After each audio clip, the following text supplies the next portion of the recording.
অত্র সভার সুযোগ্য নির্বাচিত যোগ্যতম সভাপতি, উপস্থিত আমন্ত্রিত ওলামায়ে কেরাম, বিজ্ঞাপিত অবিজ্ঞাপিত আজকের জলসার অতিথিবৃন্দ, শ্রোতা হিসাবে যারা এসেছেন, চলে গেছেন, আসছেন, নারী পুরুষ আবাল বৃদ্ধ বনিতা নির্বিশেষে সকলকে জানাচ্ছি আন্তরিক শুভেচ্ছা, ভালোবাসা, প্রেম, মোবারকবাদ, ধন্যবাদ, সাধুবাদ, স্নেহাশিস যথাক্রমে শ্রেণীগতভাবে। আলহামদুলিল্লাহ, আমি পবিত্র গ্রন্থ মুকুট আল কোরআনুল কারীমের একটি সূরার 3টি আয়াত আপনাদের সামনে তেলাওয়াত করেছি। এই আয়াতগুলিকে কেন্দ্রবিন্দুতে রেখে আরও কিছু হাদিস এবং আয়াতকে যোগ করে কিছু কথা আলোচনা রাখার ইচ্ছা প্রকাশ করছি। আমা তৌফিক ইল্লা বিল্লাহি আলাইহি তাওয়াক্কালতু ওয়া ইলাইহি উনীব। সর্বপ্রথম আমাদের একটি কথা জেনে রাখলে খুব ভালো হবে, সেটা হচ্ছে এই: আল্লাহ সুবহানাহু ওয়া তাআলা পবিত্র আল কোরআনের ভিতরে বলছেন, নাহনু নাকুসসু আলাইকা হাসানাল কসাস বিমা আওহাইনা ইলাইকা হাযাল কোরআন। সারা পৃথিবীতে যত গদ্য পদ্য উপন্যাস কবিতা যা কিছু আমরা পড়ি, দেখি, শুনতে পাই, স্মৃতিতে ধারণ করি, যত কথাই থাক না কেন, সেটা বইয়ের পাতাতে হোক, কোনো মানুষের মুখে হোক, আল্লাহ সুবহানাহু ওয়া তাআলা বলছেন সর্বশ্রেষ্ঠ কথা, সর্বশ্রেষ্ঠ গল্প আমি আল্লাহ পবিত্র আল কোরআনে লিপিবদ্ধ করে দিয়েছি। মানে কোরআনের থেকে ভালো কোনো কথা আর দ্বিতীয় কোনো কিতাবে পাওয়া সম্ভব না। আচ্ছা, বর্তমানে যারা আপনারা কোরআন শুনছেন, পৃথিবীতে যত সৃষ্টি আল্লাহ সুবহানাহু ওয়া তাআলার, হাতি থেকে নিয়ে পিপিলিকা পর্যন্ত, বলুন সর্ব উৎকৃষ্ট সৃষ্টির নাম কি? মানুষ, তাই না? সৃষ্টির সেরা কে? মানুষ। আর পৃথিবীতে আল্লাহ শেষ নেই। আল্লাহ বলতে মানে ইলাহ, ইলাহ শেষ নেই। ওই জন্য আমরা যখন লা ইলাহা ইল্লাল্লাহর যখন মানে করব, এইভাবে করব যে আল্লাহ ছাড়া কোনো সত্য উপাস্যক নেই। উপাস্যক অনেক আছে, এই গাছতলা, পীরতলা, আমতলা, জামতলা, অমুক বাবা তমুক বাবা, ওই ওর দুর্গা, ওর দরগা, ওর কালী, ওর অমুক দরগা, এইসব নেই? আছে। মানে ইলাহ শেষ নেই, কিন্তু সব মিথ্যা। একজন মাত্র সত্য ইলাহ, তিনি কে? আল্লাহ, তাই না? তাহলে সত্য আল্লাহ বা রব, আমরা শ্রেষ্ঠ মানুষ, আর আল্লাহ নিজে বলছেন শ্রেষ্ঠ কথা পবিত্র আল কোরআনে এবং শ্রেষ্ঠ গল্প। তার মানে এখন আপনাকে খুব চিন্তা ভাবনা করে এখানে বসতে হবে যে আমি কে, কার কথা আমি শোনার জন্য এখানে বসছি, এবং কোন কিতাবের বাণী শোনার জন্য আমি এখানে বসছি। কি বলা, বুঝলেন না? গেট পর্যন্ত ছাড়িয়ে দিচ্ছে। খিচুড়িও চোখে দেখেনি নাকি কোনোদিন? আশ্চর্য ব্যাপার, সামান্য একটা খিচুড়ি খাবে, গেট ছাড়িয়ে দিচ্ছে। কি অবস্থা! এখানে কোরআনের বাণী হচ্ছে, বাবা হ্যাঁ খেতে হবে, আমি তো খেতে মানা করছি না, একটা ভদ্রতার সঙ্গে যাব, একটু খেলাম, খেলাম না একদিন আই বা খেলাম, তো কি সমস্যা আছে? তাই বলে আমি একটা পৃথিবীর একটা শ্রেষ্ঠ কথা শোনা থেকে বঞ্চিত হব? আমি তো মনে করি আমার মতো নির্বোধ আর পৃথিবীতে কেউ নেই। আমি এই জায়গায় একটা কোরআনের মতো একটা বাণী শোনা থেকে বঞ্চিত হব সামান্য একটু খিচুড়ির জন্যে? তাহলে আমি মনে করি আপনি পচা মূর্খ লোক। এত দামি জায়গাতে আপনার মানে মন বসে না। আপনি খান, সেটা ভদ্রতার সাথে খান। এত কি? আমি আর একটা কথা বলবো জলসা কমিটিকে, মাদ্রাসা কমিটিকে, যে আগামী বছরে যদি জলসা দেন অন্তত এই জায়গায় খাওয়া দাওয়ার ব্যবস্থাটা করবেন না, একটু অন্য সাইডে করবেন, কেন খুব ডিস্টার্ব করে এই জায়গাটা। রাস্তাতে মহিলাদেরও কষ্ট, বক্তা আসারও কষ্ট, শ্রোতাদেরও কষ্ট। অন্য একটু সাইডে করতে হবে খাওয়া দাওয়ার ব্যবস্থাটা। যাই হোক, আমি ওসব প্রসঙ্গে কথা বলার আমার নেই। আমি পবিত্র গ্রন্থ মুকুট এটা পরামর্শ দিলাম, আমি হুকুম করিনি, আদেশও করিনি, পরামর্শ। আল্লাহ সুবহানাহু ওয়া তাআলা পবিত্র আল কোরআনে কোরআনটাকে এমন করে শব্দগুলি চয়ন করেছেন আর এমন করে কিছু উদাহরণ পর্যন্ত পেশ করেছেন যাতে করে একেবারে হাই কোয়ালিটির থেকে একেবারে নিম্ন কোয়ালিটির মানুষ পর্যন্ত যাতে এর থেকে কিছু শিক্ষা নিতে পারে, তাই না? আচ্ছা, পৃথিবীর শ্রেষ্ঠ কেতাবের নাম কি? আল কোরআন। তার মানে পৃথিবীর যখন শ্রেষ্ঠ কেতাব, নিশ্চয়ই এটা জাতা কেতাব নয়, জাটা কেতাব কেতাব নয়। তাহলে 2 পাস 3 পাস 1 পাস এ বুঝতে পারবে এই কেতাব? আপনি বিবেক বিবেচনা করে বলুন, বুঝতে পারবে না? অর্ধেক মৌলবী, 2 জামাত পড়া মৌলবী, তারপরে উচ্চ মাধ্যমিক, মাধ্যমিক, ওর পক্ষে এটা পড়া সম্ভব? পড়া সম্ভব, কিন্তু বোঝা সম্ভব না। আরে পৃথিবীর মধ্যে শ্রেষ্ঠ কেতাব যখন, নিশ্চয়ই এটা বিস্ময়কর একটি কেতাব, এটা মেনে নিতেই হবে। মেনে নিতে হবে না? মেনে নিতে হবে।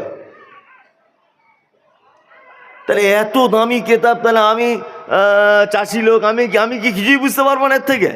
হ্যাঁ, আপনার জন্য ব্যবস্থা আছে বোঝার। আল্লাহু আকবার, সুবহানাল্লাহ। কিছু মানুষ আছে তারা নিজেকে বলে আমরা নাস্তিক, যা কিছু হয় এমনিতেই, বাচ্চা হয় এমনিতে, হাওয়া হয় এমনিতে, পানি হয় এমনিতে, নদীতে জোয়ার কখনো ভাটা এমনিতেই হয়, সূর্য এমনিতে ওঠে, চাঁদ এমনিতে ডোবে, সব কিছু এমনিতে হয়। ওরা কে? নাস্তিক। আমি খুব অল্প বিদ্যার লোক, তবে আমি বক্তা। অল্প বিদ্যা আমার, কিন্তু আমি বক্তা। আর আমার বাম দিকে বসে আছেন বন্ধুবর মনোয়ার হোসেন, খুব যোগ্য মানুষ, সামনে প্রশংসা করতে নেই। ইলমিয়াতের দিক দিয়ে অনেক আমার থেকে অনেক অনেক বড় মানুষ, কিন্তু বন্ধু মানুষ। আমি বক্তা। তবে আমি একটা জিনিস বুঝেছি, যে পৃথিবীতে নাস্তিক দাবি করার কোনো অপশান নেই, কোনো অপশান নেই। কেউ নিজেকে নাস্তিক প্রমাণ করতে পারবে না, আর দাবি করাটাও ব্যর্থতা। যদি বলছেন কেন, এটা আপনারা জানেন যে সারা পৃথিবীতে কর্তা ছাড়া কোনোদিন কর্ম সম্ভব নয়। কর্তা ছাড়া কোনোদিন কর্ম হয়? হয় না। এই যে মাইক্রোফোনটা আমি কথা বলছি, এই যে সাউন্ড সিস্টেমটা, আচ্ছা বলুন তো এর পিছনে একজন আবিষ্কারক আছে না নেই? আছে। আমি গান শুনছি, এ দুনিয়া এ মাহফিল তেরি কাম কে নেই, বলুন তো এই গানের পিছনে একটা গায়কের সুর লুকিয়ে আছে না নেই? আছে। আপনি বিরিয়ানি খাচ্ছেন, খুব টেস্টফুল বিরিয়ানিটা, আচ্ছা এর পিছনে একটা রাঁধুনির হাত লাগবে কি লাগবে না? লাগবে। তার মানে আমরা খুব সাধারণভাবে বুঝে গেলাম যে পৃথিবীতে নাস্তিক হওয়ার কোনো অপশান নেই, কারণ কর্তা ছাড়া কর্ম অসম্ভব। অসম্ভব নয়, অসম্ভব। এবার আপনাকে একটা কথা বলি, সূর্য কোন দিকে ওঠে? যদি বলছেন বাচ্চা ছেলের মতো প্রশ্ন হচ্ছে না, এতে সবাই জানে পূর্ব দিকে। আপনি বললে আমার একটু বলতে সুবিধা হবে, কি বলছি বুঝতে পারছেন না? হ্যাঁ, পূর্ব দিকে ওঠে সূর্য। আচ্ছা যখন ওঠে আর দুপুর 2টোর সময় বা 1টার সময় যখন এই মাঝখানে চলে আসে, এই ওঠার মাঝখানে আসার আলোর গতি বেগটা একরকম থাকে না বাড়াকমা হয়? বাড়াকমা। যখন ওঠে মিষ্টি আলো, ঠিক 9টার দিকে আর একটু আলো, তারপরে 10টার দিকে গরমের দিন হলে গা দিয়ে ঘাম শুরু করবে, 12টা 1টার দিকে আর ঘর থেকে বার হওয়া যাবে না, তাই না? আবার যখন 4টের পরে আস্তে আস্তে সে নিজের তাপকে কমিয়ে দেবে, তারপর আবার 5টার দিকে একেবারে কমিয়ে দেবে, বাচ্চারা খেলাধুলো করবে, আবার 6টার দিকে আস্তে আস্তে লাল হয়ে পশ্চিম দিকে ঢলে পড়বে, অন্ধকার নেমে আসবে, তাই না? আচ্ছা বলুন, ওকে তোলা, আলোর গতি কমানো, আলোর গতি বাড়া। আমি মমতাজুল ইসলাম মাইকে বক্তব্য রাখছি। আচ্ছা এখন আমার ইকো দরকার, ইকো সাউন্ডটা হলে আমার সুবিধা হয়। তো এই ইকো সিস্টেমটা চালাবে কে? হ্যাঁ, মাইক ম্যান। আমার আওয়াজটা একটু জোরে করতে হবে, এটা করবে কে? Mic man. তাহলে মাইক ম্যান একজন যদি না থাকে, তাহলে আমার এই বাড়ানো কমানো, হ্যাঁ, আমার ইকোসিস্টেম, আমার মিক্সচার লাগবে, এটা কি এমনি এমনি এর পক্ষে সম্ভব? সম্ভব নয়। তার মানে এর পিছনে একজন অপারেটর থাকতেই হবে, তাই না? তাহলে এই যে সূর্যটাকে তুলে আবার ডুবিয়ে দিচ্ছে, আবার রাতের বেলা ওই তারকাগুলো আসমানে ভাসছে, দেখতে খুব মজা, চাঁদ উঠে যাচ্ছে, তাই না? কখনো নদীর পানি জোয়ারের গতিতে, কখনো ভাটার গতিতে। এই যে একটা কাজ সারা পৃথিবীতে, আচ্ছা এই কাজের পিছনে একজন কর্তা আছে না নেই? আছে। তিনি কে? আল্লাহ। এইবারে মমতাজুল ভাই, আমি তো আল্লাহকে বুঝতে পারছি না, কি করে আমি তাকে চিনবো, কি করে আমি জানবো যে আল্লাহ বলে একজন কেউ আছে? ওই জন্যে কিছু কিছু জিনিসের না দেখেও নিদর্শনাবলী দেখলে বুঝতে পারা যায়, যায় না? যায়। আমি মাইকে বক্তব্য রাখছি, এখান থেকে 1.5 কিলোমিটার দূরে আমার বক্তব্যর এই সাউন্ডটা কেউ শুনতে পাচ্ছে। আচ্ছা বলুন, আমার গলাটা শুনে সে অনুভব করতে পারবে কি পারবে না যে এটা মনোয়ার সাহেব, নাজমি আলম সাহেব না মমতাজুল? এটা অনুভব করতে পারবে কি পারবে না? তাহলে আমার সাউন্ডটা তার কাছে আমার পক্ষ থেকে একটি নিদর্শন। সে এটা অনুভব করে আমাকে ভাবতে শুরু করবে যে মমতাজুল বলে একটা বক্তা আছে। ও আমাকে দেখতে পেল না, কিন্তু আমার গলার ভয়েসটা দূর থেকে অনুধাবন করে আমাকে বুঝতে পারছে যে মমতাজুল বলে এখানে একটা বক্তা আছে, তাই না? এইবার আপনাকে বলি, পবিত্র আল কোরআন আল্লাহ কেমন করে সাজিয়েছেন, সুবহান আল্লাহ। আমি তো অবাক হই মাঝে সাঝে। আর আমি যেখানেই বক্তব্য দিই, আমি হাদিস বেশি জানি না বলে বলি না, তবে কোরআন বলি। মানে কোরআন থেকে আমি যা বুঝেছি যে কোরআনের থেকে ভালো বক্তব্য আর কোনো বক্তব্য নেই, এটা আমি নিজে বুঝেছি। যদি বলছেন হাদিস, ওটা তো একেবারেই সত্য, ওটা তো সুন্দর, কিন্তু সুন্দরের তো সুন্দর থাকে, কোরআন সুন্দরের সুন্দর। আল্লাহ মাগরিবের আগে আপনারা মাঠে যান, মাঠে যান, চাষিবাসী লোক। আমার কিন্তু নাজমি আলম সাহেবের মতো অত গলার কণ্ঠস্বর ভালো না, আমি এটি গল্পের মতোই বলি, তবুও তো দেখছি তো মানুষ শোনে। তা মাগরিবের আগে মাঠে যাবেন, মাঠে গিয়ে ঠিক মাগরিবের আগে দেখতে পাবেন কিছু পাখি আছে ফাঁকা আসমানে, ওই 15-20টা করে পাখি, 30টা করে পাখি ডানা ঝাপটাতে ঝাপটাতে ওরা সারিবদ্ধভাবে নিজের পেট ভর্তি করে বাসার দিকে রিটার্ন করে। আবার ওদের একটা খুব সুন্দর বৈশিষ্ট্য দেখতে পাবেন যে 2বার 4বার করে ডানাটা এরকম করার পরে স্থির করে দেয়, তাই না? দিয়ে দেখবেন হেলে দুলে যায়, মাঠে দেখতে পাবেন এগুলো, পান না? এবার একটা মূর্খ, অশিক্ষিত, পচা মূর্খ, নিরবোধ, কিচ্ছু বোঝে না, ও এখন আল্লাহকে বুঝবে কি করে? ও আল্লাহকে চিনবে কি করে? আল্লাহ তাআলা বলছেন, আওয়ালাম ইয়ারাউ ইলা তাইরি ফাওকাহুম সাফাতিন ওয়া ইয়াকবিজ মা ইউমসিকুহুন্না ইল্লার রহমান ইন্নাহু বিকুল্লি শাইইন বাসীর। তোমরা কি পক্ষীকুলের দিকে তাকিয়ে দেখো না? সুবহানাল্লাহ। তারা যখন ডানা ঝাপটাতে ঝাপটাতে ডানাটাকে স্থির করে দেয়, এই মহাশূন্যতে ভাসমান অবস্থায় তাদেরকে কে আটকে রাখে? ইল্লার রহমান। এটা আমার পক্ষেই সম্ভব, পৃথিবীর কারো পক্ষে সম্ভব নয়। কার পক্ষে সম্ভব? কার? আল্লাহর পক্ষে সম্ভব। পচা মূর্খ, নির্বোধ, লেখাপড়া জানে না, আল্লাহ সুবহানাহু ওয়া তাআলা বলছে ও যেন এইটাকে দেখেও যেন আমাকে বুঝতে পারে, এইটাকে দেখেও যেন বুঝতে পারে যে আমি একজন আছি। কি বলছি বুঝতে পারছেন? এর নাম কোরআন। মানে এর যে জীবন ব্যবস্থা, আপনি অবাক হবেন। আচ্ছা, অ্যাম্বুলেন্স গাড়ি দেখেছেন? অ্যাম্বুলেন্স দেখেছেন? অ্যাম্বুলেন্সে দেখবেন বাংলাতে একটা কথা লেখা থাকে, সংক্রামক ব্যাধির জন্যে নহে। দেখেছেন কেউ? হ্যাঁ, সংক্রামক ব্যাধির জন্য নয় মানে আপনার এখন ডায়রিয়া হয়েছে, কলেরা, আপনি ওই গাড়িতে হসপিটালে পৌঁছাতে পারবেন না, অসম্ভব, আপনাকে তুলবে না। আপনাকে পক্স হয়েছে, যারা গ্রাম্য ভাষায় পক্স হয়েছে আপনার, তাই না? অনেক জায়গায় বসন্ত বলে, তাই বসন্ত বা পক্স আপনার হয়েছে, আপনি অ্যাম্বুলেন্সে হসপিটালে যেতে পারবেন না, কারণ এটা সংক্রামক ব্যাধি। মানে এইটা থেকে আরো একজন মানুষ এই রোগে আক্রান্ত হতে পারে। কি বললাম বুঝলেন? এখন আমার বক্তব্য হলো, তাহলে একটা পক্সের রুগী তাহলে বাড়িতে বসে বসে মারা যাবে? ও হসপিটালে পৌঁছাতে পারবে না? ওর কোনো চিকিৎসা নেই? আছে, আছে। এটা পৃথিবীর মানুষের তৈরি করা নিয়মাবলী। আল্লাহ সুবহানাহু ওয়া তাআলা চোর, আচ্ছা বলুন তো, নারী আর পুরুষ যে কেউ যদি চুরি করে, কোরআনের সাজা কি? হাত কেটে দিতে হবে, তাই না? তা হাত কেটে দিতে হবে এক। এখন মৌলভী সাহেব, তাহলে হাত কেটে দিলেই কি চুরি বন্ধ হবে? হাত কেটে দিলে চুরি বন্ধ হবে? বড় বড় যারা ওই যে আপনার কি বলে কি আম্বানি 11,000 কোটি টাকা পাঞ্জাব ব্যাংক, ন্যাশনাল ব্যাংকে চুরি করে নিয়ে চলে গেছে। এই নীরব মোদি 11,000 কোটি টাকা চুরি করে নিয়েছে। তো ও কি নিজে ব্যাংকে তালা ভেঙে চুরি করেছে? না, ও বাড়িতে বসেছিল, ও কৌশলের মাধ্যমে চেলা চামটা দিয়ে চুরি করিয়েছে, যে কোনো মূল্যে 2 নম্বরই করিয়েছে, তাই না? তার মানে বোঝা যাচ্ছে হাত কেটে নেওয়ার পরেও চুরির সম্ভাবনা থাকে। থাকে কি থাকে না? আমার হাত কেটে দেওয়া হলো, মনোয়ার আমার বন্ধু, ওকে বলছি ভাই চলো দুজনে ডাকাতি করবো। তা ও তো জানে না, আমি ওকে পরামর্শ দিচ্ছি চুরিটা এইভাবে করতে হবে। তাহলে আমার পরামর্শ তো চুরিটা করলো। তার মানে আমার হাত কেটে দেওয়ার পরেও চুরি আটকানো গেল না। চুরি আটকাবে কেমন করে? কোরআনের বিধান। চোরের হাত কাটার আগে আল্লাহ বিধান দিয়েছে, ধনী চোর অভাবের তাড়নাতে চুরি করে। অনেক সময় ধনী, তুমি এক কাজ করো, সর্বপ্রথম তুমি তোমার জাকাতের টাকা ওর বাড়িতে পৌঁছে দাও, ওর অভাব পূরণ হয়ে যাক, যাতে আর চুরি না হয়। কি বলছি বুঝতে পারছেন? এর নাম কোরআন। কি বলছি বুঝতে পারছেন? ধনী, তুমি তোমার জাকাতের টাকা ওর বাড়িতে পৌঁছে দাও, ওর অভাব মিটে যাক, তাহলে ও চুরি করতে পার হবে না।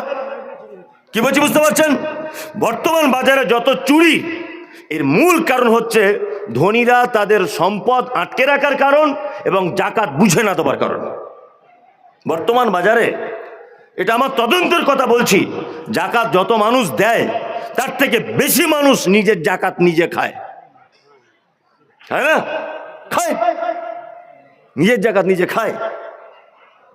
কলকাতার 4 চাকা শোরুমের মালিক মাদ্রাসার কালেকশন করতে গেছি 10টা রমজানে, 4টে 5টা তেলের পাম্প, কত যে কাপড়ের বিজনেস, আল্লাহ ভালো জানে। 10টা রমজানে গিয়ে বলছি আমাদের মাদ্রাসায় কিছু দেন, বলছে হুজুর আসসালামু আলাইকুম। আপনি এসেছেন? যা আমি এসেছি। ছি, আসতে খুব দেরি হয়ে গেল। আচ্ছা, ঠিক আছে, যেটা তকদির আছে ওটাই হবে। কত লিখবো বলুন? বলছে 200 টাকা লিখুন। বুঝুন, দাঁত বার করে হাসবেন না। আমি সারা বাংলার পরিচিত লোক, এখানো বাঙালি মুসলিম নেই যে খারাপ হোক আর ভালো হোক যে কোনো দৃষ্টিকোণ থেকে সে আমাকে চেনে। আমাকে চিনেই সে যে সোশ্যাল মিডিয়ার সঙ্গে যুক্ত। তাহলে আমি সারা বাংলার একটা নাম করা লোক, নাম করা বলতে দামি লোক নয়, মানে আমাকে চেনে, সেই হিসেবে আমি নাম করা। তাহলে আমার মতো পরিচিত লোককে যদি ও 200 টাকা দেয়, তাহলে আমার পিছনে বসে আছে বন্ধুবার ইমতিয়াজ, আপনাদের মাদ্রাসার শিক্ষক। এই মাদ্রাসা আমরা একসঙ্গে সব পড়েছি, যদিও উনি আমার থেকে অনেক সিনিয়র, আলহামদুলিল্লাহ। তা আমাকে সারা বাংলার লোক চেনে, আমাকে যদি 200 টাকা দেয়, তাহলে ইমতিয়াজ ভাই যদি যায় অপরিচিত, ওকে কত দিতে পারে বলে মনে হয়? 10 টাকা, তাই না? তা ও 10টা তেল পাম্পের মালিক, 1 কোটি টাকা যদি মালিক হয়, 2.5 লক্ষ টাকা জাকাত, তাই না? 2.5 লক্ষ টাকা আমার মতো মমতাজুল ইসলামকে যদি 200 টাকা দেয়, তাহলে 2.5 লক্ষ টাকা জাকাত কত লোককে দেওয়া লাগবে বলুন? কত লোককে? 10টা রমজানে বলছে জাকাত শেষ। তার মানে বোঝা যাচ্ছে ও জাকাত যা দেয় তার বেশি জাকাত ওরা স্বামী স্ত্রী ছেলে মেয়ে ভাগ করে খায়। কি বলছি বুঝতে পারছে না? আর শুধু বলছে মৌলভী সাহেব তেল পাম্প করেছি, লেবার একটাও ভালো না। তো বলছি কেন? শুধু সালা টাকা চুরি করে, ঠিক করে টাকা চুরি করে। তোমার টাকা চুরি করবে না? পাক্কা হারাম খোর তুমি। লেবারের 7,000 টাকা বেতন, ওর ঘর নেই, বাড়ি নেই, তুমি জাকাতের টাকা কিছু ওকে দিয়ে টোটো কিনে দাও, এই টোটো চালা তুই, আমার এখানে 7,000 টাকা মাইনে কাজ করতে হবে না, তোর বাড়ি নেই, এলে জাকাতের টাকা নিয়ে টোটো কিনে নে। তাহলে আজকে চুরির মূল কারণ জাকাত, যারা দেনেওয়ালা জাকাত না বার করার কারণে। এর নাম হচ্ছে কোরআন। কোরআন আগে চোরের হাত কাটার কথা বলেনি, কোরআন আগে বলেছে ধনীরা জাকাত বার করে দাও। তারপরে যদি অভাব মিটে যাবার পরেও গরিব যদি বদমাইশি করে চুরি করে, তাহলে তার হাত কেটে দাও। কি বলছি বুঝতে পারছেন? তার মানে এর বিচার ব্যবস্থার কাছে পৃথিবীর কোনো বিচার ব্যবস্থা আসতে পারে না। এক কঠিন কিতাব। আমি অবাক হই। আজকে আপনাদের বেশ কয়েকটা মজার কথা বলবো, খুব গল্পের মতো করে শুনুন, দেখবেন খুব মজা লাগবে আর জ্ঞানও আপনি পাবেন। আমি পবিত্র আল কোরআনের সূরা মুলক তেলাওয়াত করেছি। কোন সূরা? সূরা মুলক। মানে কি দিয়ে আপনাকে যে বোঝাবো। আল্লাহ সুবহানাহু ওয়া তাআলা পবিত্র আল কোরআনের প্রায় অনেক সূরার ব্যাপারে তার উপকারিতা এবং তার ফজিলত বর্ণনা করেছেন না করেছেন। যেমন কেউ যদি সূরা বাকারা বাড়িতে তেলাওয়াত করে তার বাড়িতে শয়তান প্রবেশ করবে না। কি দুই নম্বর, সূরা ফাতিহার একটি নাম আছে সূরাতুশ শিফা, সমস্ত রোগের প্রতিষেধক কে? ফাতিহা। আচ্ছা, আর একটা আপনি শুনে নেন, সেটা হচ্ছে এই যে পবিত্র আল কোরআনে এমন একটি সূরা রয়েছে যে সূরাটি তাওরাতে ছিল না, জবুরে ছিল না, ইনজিলও ছিল না, তার নাম ফাতিহা। খুব মূল্যবান সূরা। ঠিক এই রকম সূরার মূল্যবানদের ভিতরে একটি মূল্যবান আছে, তার নাম সূরা মুলক। কি বললাম বুঝলেন? একটা মানুষের জাহান্নাম অবধারিত, জাহান্নাম যাবেই, লোকটা কনফার্ম, ওর বাঁচার কোনো রাস্তা নেই। দুটো মাত্র জিনিস বাঁচার রাস্তা করে দিতে পারে, দুটো মাত্র জিনিস। এক, এই যে সূরা মুলক যদি কেউ তেলাওয়াত করে, সূরা মুলক গিয়ে আল্লাহর দরবারে কথোপকথন করবে তার তেলাওয়াতকারীর পক্ষে নিয়ে। আল্লাহকে বলবে, আল্লাহ, ওর তো আর বাঁচার কোনো রাস্তা নেই, তবে ও আমাকে ভালোবেসে তেলাওয়াত করতো, ওকে যতক্ষণ না পর্যন্ত জান্নাত পর্যন্ত না ঢুকিয়ে দিচ্ছ আমি তোমার পিছন ছাড়বো না। তার মানে আপনাদের উচিত সূরা মুলক বেশি বেশি করে কি তেলাওয়াত করবেন। আর একটি আমল আছে, যে আমলটা যদি আপনি করতে পারেন তাহলে প্রত্যেক আমলকে কিয়ামতের দিন আকৃতি দেওয়া হবে। যেমন হাদিসে এসেছে, সূরা বাকারা আর সূরা ইমরান যদি কেউ তেলাওয়াত করে তা কিয়ামতের মাঠে ওর পক্ষে হয়ে আকাশের মেঘ যেমন তেমন আকৃতি নিয়ে আল্লাহর দরবারে সুপারিশ করবে, আল্লাহ আমার তেলাওয়াতকারীকে জান্নাত পৌঁছাও, জান্নাত দেওয়াই লাগবে। আরেকটি ইবাদত বান্দার পক্ষে হয়ে আকৃতি ধারণ করে আল্লাহর সাথে তর্ক বিতর্কে লিপ্ত হবে, কি? নফল সিয়াম, অর্থাৎ নফল রোজা। ও এসে বলবে, আল্লাহ, দিনের বেলাতে স্বামী স্ত্রী মিলন বৈধ ছিল কিন্তু আমি ওকে বিরত রেখেছি, ও চাইলে খেতে পারতো কিন্তু আমি ওকে বিরত রেখেছি। আল্লাহ, ও চাইলে উল্টো পাল্টা কথাবার্তা বলতে পারতো কিন্তু আমি ওর শাহওয়াত, ওর সমস্ত কিছু থেকে বিরত রেখেছি। আমি আল্লাহ ওকে যতক্ষণ না জান্নাতে না দিবে ততক্ষণ পর্যন্ত আমি পিছন ছাড়ছি না। আল্লাহ তাআলা বলবেন, যা, তাহলে ওকে ক্ষমা করে দিলাম। কি বলছি বুঝতে পারছেন? মারাত্মক ইবাদত কোরআন তেলাওয়াত।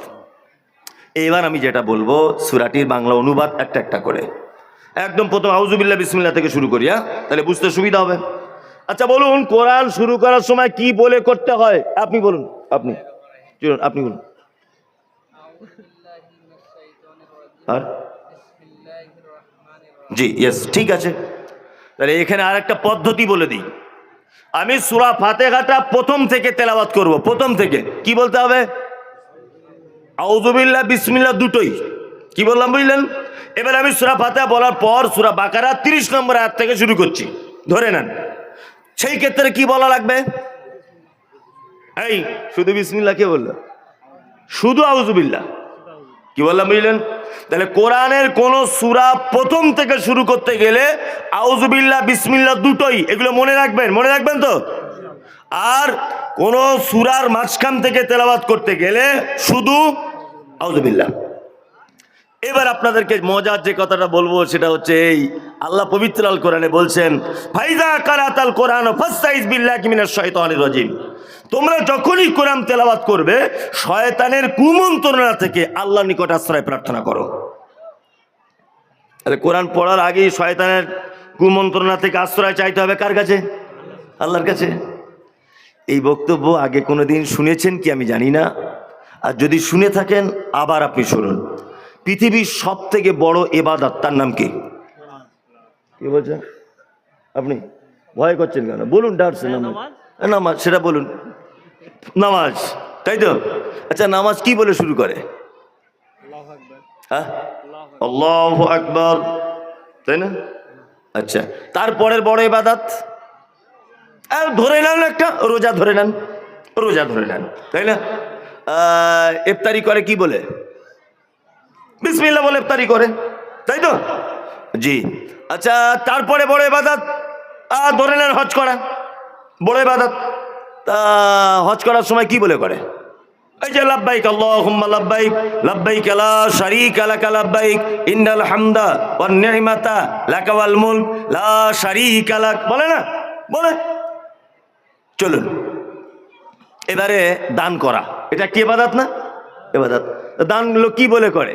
এই তো এখানে দান করছিল নাজমুল ইসলাম সাহেবকে, কেউ এরকম করে বলে আউযু বিল্লাহি মিনাশ শাইতানির রাজিম, নাজমুল ইসলাম সাহেব আমার মায়ের নামে 2000, কেউ বলে? পৃথিবীতে কোনো আমল করার আগে আউযু বিল্লাহি মিনাশ শাইতানির রাজিম পড়তে হবে, কোনো ইবাদত নেই, কোনো ইবাদত নেই। একটি মাত্র ইবাদত আছে, যে ইবাদত করার আগে, যে আমল করার আগে শয়তানের কুমন্ত্রণা থেকে আল্লাহর নিকট আশ্রয় চাইতে হয়, তার নাম কি? কোরআন তেলাওয়াত। কি বলছি বুঝতে পারছেন? আউযুবিল্লাহ দিয়ে নামাজ শুরু হয় না, হজ আউযুবিল্লাহ দিয়ে শুরু হয় না, যাকাত আউযুবিল্লাহ দিয়ে হয় না, দান আউযুবিল্লাহ দিয়ে হয় না, ওযু আউযুবিল্লাহ দিয়ে হয় না, হয় না। একটি মাত্র ইবাদত, যে ইবাদতটা করতে গেলে আল্লাহর কাছে আশ্রয় চেয়ে নিতে হয় শয়তানের জন্য, তাই না? আচ্ছা, এটা কেন কোনোদিন জানার ইচ্ছা করেছে? কারো ইচ্ছাও করেনি। আর যদি আমি বলে দিই তাহলে শোনার ইচ্ছা আছে তো? বলে দিই কেন আউযুবিল্লাহ আপনি পড়বেন। এতে কত যে মজা আছে। আদম আলাইহিস সালামকে আল্লাহ তাআলা তৈরি করলেন, আদম তৈরি করলেন, জান্নাতের ভিতরে রাখলেন। বিস্তারিত ঘটনা কেটে কেটে বলছি। জান্নাতের ভিতরে রাখার পরে আদম আলাইহিস সালাম জান্নাতে উসপিস উসপিস করছে, মানে ভালো লাগছে না। ইন্নাল্লাহা আলিমুম বিযাতিস সুদূর, আল্লাহ অন্তরের কথা জানে, জানে না? জানে। আল্লাহ বুঝতে পারছে আদমকে ভালো লাগছে না কারো, জান্নাতের মতো জায়গাতে কারো খারাপ লাগে? তা আদম উসপিস উসপিস করছে কারো? আল্লাহ বুঝতে পারছে এর একটা বউ দরকার, এ সুন্দর একটা বউ লাগবে, নিয়ে ওর হাড্ডি থেকে তৈরি করলেন ওর স্ত্রীকে, তাই না? আর স্ত্রীকে তৈরি করার পরে বা জান্নাতের ভিতরে রেখেছেন আল্লাহ। জান্নাতের ভিতরে রাখার পরে সঙ্গে আছে কে? ইবলিস। তার আগেও ইবলিস হয়ে গেছে, আবা ওয়াস্তাকবারা ওয়া কানা মিনাল কাফিরিন। ও আল্লাহ আদমকে সেজদা করেনি, অস্বীকার করেছে, ও অস্বীকারীদের অন্তর্ভুক্ত হয়েছে। কি বললাম বুঝলেন? আগে থেকে ইবলিসও জান্নাতে আছে, হাওয়া আছে, আদম আছে।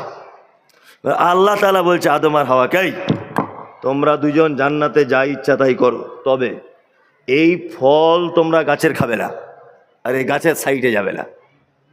আদম আর হাওয়াকে মানা করলেন। শয়তানের কাজ তো শয়তানি করা, শয়তানি করে না? শয়তানি করা। ও তখন বলছে হাওয়া আর আদমকে, এই খ্যাপা কোথায়, ফল খা, খুব মিষ্টি খা, একটুখানি খা, আসলে তোরা বেশি খেয়ে নিবি মনে হয়, ওই জন্য মানা করেছে, খা না, হালকা করে মার, সমস্যা নেই। শয়তানের যা কাজ, শয়তানের কথা শুনে আদম হাওয়া দুজনা ফল খেয়ে নিয়েছে। আল্লাহ বলছে চল ভাগ, বার এখান থেকে, এখান থেকে, জান্নাত থেকে বার কর। ফল খাবার কারণে জান্নাত থেকে বার করে দিল। কোন ফল খেয়েছিলেন? এটা একদম জ্বলন্ত মিথ্যা কথা না, তাই তো বললে হবে না। কি আমি এড়ে গরুকে বকন গরু বলে দিচ্ছি না? আমি বলে দিলেও আপনি তো বিশ্বাস করবেন না, লেজ তুলে দেখবেন, দেখবেন না? তা আপনি এর বেলা কই লেজ তুলে দেখলেন না? এইটাই তো আমাদের দোষ। মাঝখানে একটা কথা বলছি গল্পর আকারে। একটা লোক গরু চেনে না, গরু চেনে না, এড়ে কোনটা বকন কোনটা বুঝে না। আমেরিকায় থাকতো লোকটা, তা লোকটা বাড়ি এসছে, তা গাই গরুর দুধ পান করতে খুব ইচ্ছা হচ্ছে। তার কাছে টাকা ছিল, 30 বছর পরে ফিরেছে। সকালবেলাতে গরু হাটে যাচ্ছে, ওই অমরপুরের গরুর হাটে একটা গরু কিনতে, বা সাঁইতিয়ার হাটে। এখন ওর একটা বন্ধুর সাথে দেখা হয়েছে। ওর বন্ধু তখন বলছে, এই যাচ্ছ কোথায় বন্ধু, 30 বছর পরে গায়ে ফিরেছ? বলছে আর বলো না, আমেরিকায় তো গরুর দুধ ভালো পাইনি, একটা দুধ পান করব বলে দিশি গরু গাই কিনতে যাচ্ছে। তখন বলছে বন্ধু তুমি গরু চেনো তো? বলছে চিনি না। বলছে তাহলে লেজ তুলে দেখিস, লেজ তুলে দেখিস কি গরু কিনছিস। ও এখন সাঁইতের হাটে গিয়ে দেখছে একটা এঁড়ে গরু, নাদুস নুদুস চেহারা। এখন এই গরুর মালিককে গিয়ে বলছে ভাই গরুর দুধ দেয় কত? মালিক ভাবছে শালা পাঁঠার বেটা, পাঁঠা আজ হাটে ঢুকেছে, তাছাড়া এঁড়ে গরুর দাম জিজ্ঞেস করে। হ্যাঁ, এঁড়ে গরুর দুধ জিজ্ঞেস করে, নিশ্চয় ও বড় পাঁঠা। তখন মালিক তখন বুঝতে পেরেছে এ তো বোকা, কিছু বুঝে না। তখন মালিক বলছে আগে 13-14 কেজি হতো, এখন বাছুর বড় হয়েছে 8-9 কেজি হয়। কি বললাম বুঝলেন? এখন এ তখন বলছে ভাই দাম কত? তা বলছে ভাই 40,000। এ শিক্ষিত লোক, দামি লোক, এ তখন দাম করতে পারছে না, বলছে ভাই 500 টাকা কম দেন। এখন ও তো দেখছি এতে হেলে গরু, চালা 20,000 দাম, আর ও দিতে চাইছি 40,000, দে বিক্রি করে দে। বিক্রি করে দিয়েছে। বিক্রি করার পরে ওর মনে পড়েছে বন্ধু বলেছিল লেজ তুলে দেখতে। বন্ধুর কথা অনুযায়ী ও তখন গরুর মালিককে বলছে, ভাই একটু লেজটা তুলে দেখবো। মালিক তখন বলছে, আস্তাগফিরুল্লাহ, খারাপ জায়গায় লেজ তুলে থাকে লোক কি বলবে? আপনি শিক্ষিত লোক। আচ্ছা, গরুর পিছনের দিকটা একটা খারাপ জায়গা, কি জায়গা নেই? পেচ্ছাপ পায়খানার জায়গা আছে, আছে না? তাই এটা সবার সামনে যদি লেজ তুলে দেখে, তাই এটা একটা দৃষ্টিকটু ব্যাপার, ব্যাপার কি না? এখন ও দেখছে, ও তখন ভাবছে সত্যিই তো তাই, আর নোংরা জিনিস দেখে লাভ কি, বাড়ি চলে আসি না। হাঁটি হেঁটে হোক আর ট্র্যাক্টরে করে হোক গরুটাকে বাড়ি নিয়ে এসছে। বাড়িতে আনার পরে গোয়াল এসছে দুধ দহন করতে। গোয়াল এসে বলছে, আরে ফটিক ভাই গরু কোথায়? বলছে গোয়াল ঘরে। গোয়াল ঘরে দরজা খুলে তলা নিচের দিকে গরুটা তাকিয়ে দেখছে, ওরে বাবা, এ তো গাই গরু নয়, তো বলদ গরু। তা ভাই তুমি এত বোকা লোক, শিক্ষিত হয়ে এত বোকামি কাজ করে, লেজ তুলে দেখোনি? তখন বলছে, আমি লেজ তুলতে গিয়েছিলাম, শালা গরুর মালিক আমাকে তোলার সুযোগ দেয়নি। কি হচ্ছে বুঝতে পারছেন না? হ্যাঁ, হুজুর বারবার বলছে, হুজুর বারবার বলছে তোমার বাড়িতে কোরআন খতম করো, তোমার বাড়িতে কোরআন খতম করো। আরে রহমতের বরকত একেবারে গাছের পাতার মতো জোরে জোরে জোরে জোরে জোরে জোরে পড়বে। আচ্ছা হুজুর, এই কোরআন খতমের ব্যাপারটা আছে কোথায়? এই বিয়াদব কোথাকার, তুমি জেনারেল শিক্ষিত ছেলে, তুমি কি বোঝো? হুজুর আপনি যে বলছেন যে সাদ্দাদের বড় জান্নাত ছিল, হুজুর এটা কোন হাদিস আছে? আর বিয়াদব কোথাকারে, তুমি মাদ্রাসায় পড়া ছাত্র, তুমি সাদ্দাদের জান্নাত সম্পর্কে তুমি কি বোঝো? হুজুর আপনি যে বলছেন গন্ধম ফল খেয়েছে হাওয়ার আদম, এটা সত্যি কি হাদিসে আছে? এই আস্তাগফিরুল্লাহ, আস্তাগফিরুল্লাহ। মৌলভী সাহেবদের উপরে কথা বলো না, তোমার ইমান চলে যাবে। এই পাক্কা চিটার হুজুর। আল্লাহ তাআলা বলেছেন, ফাসআলু বিআহলিজ যিকর ইন কুনতুম লা তা'লামুন বিল বায়িনাতি ওয়াজ যুবুর। তোমার জানা না থাকলে জ্ঞানী মানুষদের কাছ থেকে জেনে নাও প্রমাণ সহকারে। গন্ধম ফল সারা জীবন শুনে শুনে এলেন।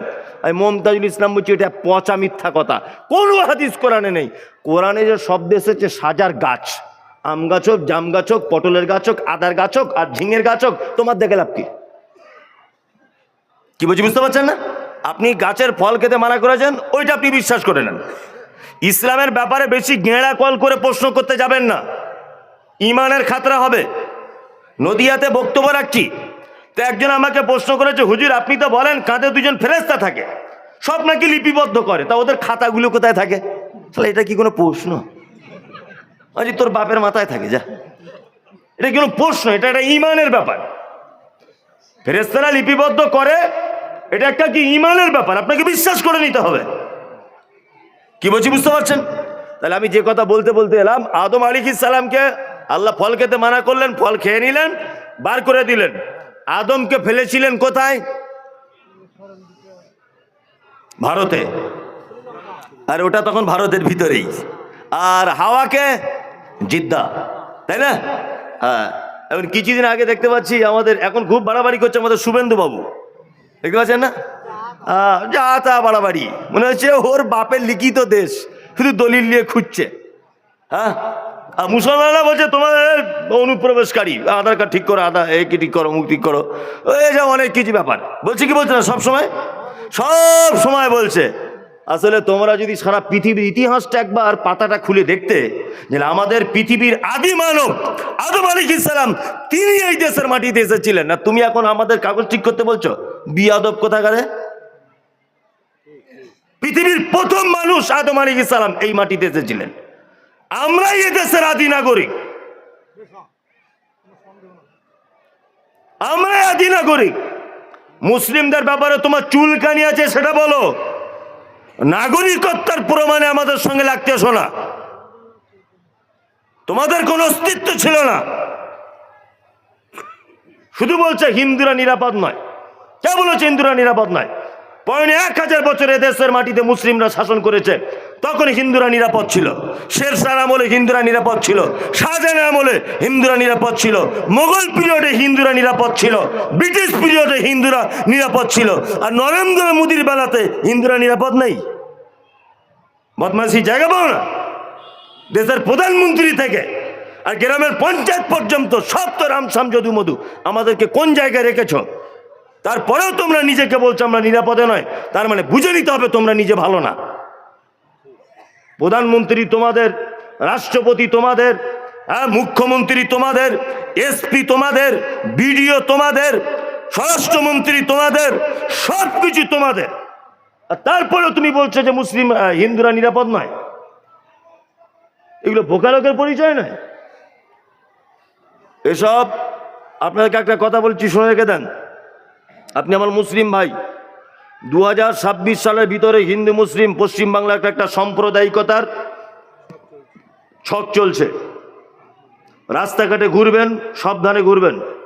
নাম্বার 2, গ্রামের মসজিদে অপরিচিত কোনো লোককে জুম্মার দিনে এলে অবশ্যই তাকে জিজ্ঞাসা করবেন, ভাই বাড়ি কোথায়, জিজ্ঞাসা করবেন। প্রত্যেক মসজিদে মসজিদে গোয়েন্দা বিভাগ চলছে গোপনভাবে। এগুলো আপনারা গ্রামের মানুষ কতটা সচেতনতার সাথে আছেন এটা আমার জানা নেই। কি বললাম বুঝলেন? অপরিচিত লোক জুম্মার দিন মসজিদে এলে অবশ্যই তার সমস্ত ডকুমেন্টস তাকে জিজ্ঞাসাবাদ করবেন, ভাই তোমার বাড়ি কোথায়, কি ব্যাপার, কেন তুমি এসেছো। কি বলছি বুঝতে পারছেন? খুব সাবধানে থাকবেন। দ্বিতীয় কথা হচ্ছে এই, আগামীতে কুরবানি বা গোস্ত টোস্ত যখন কিনে টিনে আনবেন রাস্তাঘাটে, বাচ্চা ছেলেকে দিয়ে পাঠাবেন না বাড়িতে। বাই চান্স কেউ কেড়ে নিয়ে ওইটাই যদি কোনো মন্দিরের ভিতরে গিয়ে ঢুকিয়ে দেয়, বিশাল একটা সাম্প্রদায়িকতা বেঁধে যাবে। খুব সাবধানে জীবনযাপন করুন। মানে একদম সারা পশ্চিম বাংলাতে RSSরা একদম মাস্টার প্ল্যান দিয়ে ছক কষছে কিভাবে হিন্দু মুসলিম একটা দাঙ্গার জায়গাতে নিয়ে আসা যায়। আজকে বেলডাঙ্গার থেকে শুরু করে, আজকে বারুইপুর থেকে শুরু করে দেখতে পাচ্ছেন আপনারা, হ্যাঁ, সমস্ত জায়গাতে মসজিদের ভিতরে গরুর গোস্ত, কোথাও গিয়ে পেচ্ছাপ করা, কোরআনে লাথি মারা, এগুলো লাথি মারা, আপনার কোরআনে লাথি মারছে আপনি দেখতে পাচ্ছেন। আপনি প্রতিবাদ করুন, তবে প্রতিবাদ করবেন পজিশন বুঝে, মাথায় থাকে জানো, আপনাকে ঘুরিয়ে মারধর করে সাম্প্রদায়িকতা বাঁধাবে। খুব সাবধানে জীবনযাপন করুন। তবে আমরা একটা কথা বিশ্বাস করি, আমাদের একজন আছেন, তিনি সঠিক ফয়সালা করেন। তিনি কে? কে? আল্লাহ। আরে ফেরাউনের মতো কঠিন নেতা টিকতে পারেনি, পানিতে হাবুডুবু খেয়ে মারেছে। নমরুদের মতো কঠিন হুঙ্কারী নেতা টিকতে পারেনি, নাকে মশা ঢুকিয়ে মারা হয়েছে। কি বলছি বুঝতে পারছেন? পার্শ্ববর্তী দেশকে থেকে শিক্ষা নেওয়া উচিত। স্বৈরাচার শাসক শেখ হাসিনা বাংলাদেশের আলেম ওলামা, মাদ্রাসা মসজিদ ইমানের শত্রু ছিল, নামকে অস্তে মুসলিম ছিল। অজস্র আলেম ওলামাদেরকে আয়না ঘরে ঢুকে হত্যা করার পরিকল্পনা, অজস্র আলেমদেরকে মিথ্যা মামলা, ফাঁসির কাস্টে ঝোলানো। আল্লাহ ছাড় দিয়েছিল, ছেড়ে দেয়নি। ছাত্র আন্দোলনে এমন অবস্থা যে বাংলাদেশ ছেড়ে রাতারাত্রি পালাতে রাস্তা পেল না। অন্তত বাংলাদেশকে দেখে একটু শিক্ষা নেওয়া উচিত, উচিত নয়? তার মানে বোঝা যাচ্ছে পৃথিবীতে যতই ক্ষমতাবান হোক, ক্ষমতা দীর্ঘদিন টিকে না। আদম আলাইহিস সালামকে আল্লাহ তাআলা পাঠালেন হাওয়াকে আর আদমকে 2 জায়গায়। একজনকে কোথায়? ভারতে, আর একজনকে ওই জিদ্দাতে। এবার দুজনে আল্লাহর কাছে ক্ষমা চাইছে। কি বলে ক্ষমা চাইছে? দুজনাই একটা দোয়া করছেন, কি? ও রব্বানা আতিনা রব্বানা যালামনা আনফুসানা ওয়া ইল্লাম তাগফির লানা ওয়া তারহামনা লানাকুনান্না মিনাল খাসিরিন। দুজনাই দোয়া করছেন কার কাছে? আল্লাহর কাছে দোয়া করছেন। আল্লাহ, জুলুম করেছি, অত্যাচার করেছি, আমাদের প্রতি রহম করো, আমাদেরকে ক্ষমা করো। আল্লাহ তাআলা বলছেন, যা ক্ষমা করে দিলাম। এবার আদমকে আর হাওয়াকে আল্লাহ তাআলা ক্ষমা করে দিলেন, তাই তো? আল্লাহ এবার ডেকে বলছে, আদম তোমাদের দুজনকে এবার যেতে হবে পৃথিবী নামক একটি জায়গাতে। আদম আলাইহিস সালাম টেনশনে পড়ে গেলেন যে সঙ্গে কে থাকবে, মনে মনে ভাবছেন। আল্লাহ বলছে সঙ্গে আবার ইবলিসই থাকবে। আদম আলাইহিস সালাম তখন মনে মনে ভাবছেন যে একবার তো ইবলিস জান্নাত থেকে বার করে দিল, আবার যদি এ শয়তান আমাদের সাথে থাকে তাহলে আর জান্নাতে মনে হয় চান্স নাই। এবারে আদম আলাইহিস সালাম যখন টেনশন করছেন, তখন আল্লাহ তাআলা বলছেন, আদম শোনো, তোমাদের কাছে কি খাওয়া দাওয়া, ওটা বলা লাগে? ওটা বলা লাগে না, খাওয়া দাওয়া মাকি থাকলে, ও থাকলে এমনি চলে যাবে, ওটা বলার কি দরকার? যার খিদে সে যাবে। মাইকে বলে কোনোদিন খিদে করা যায়?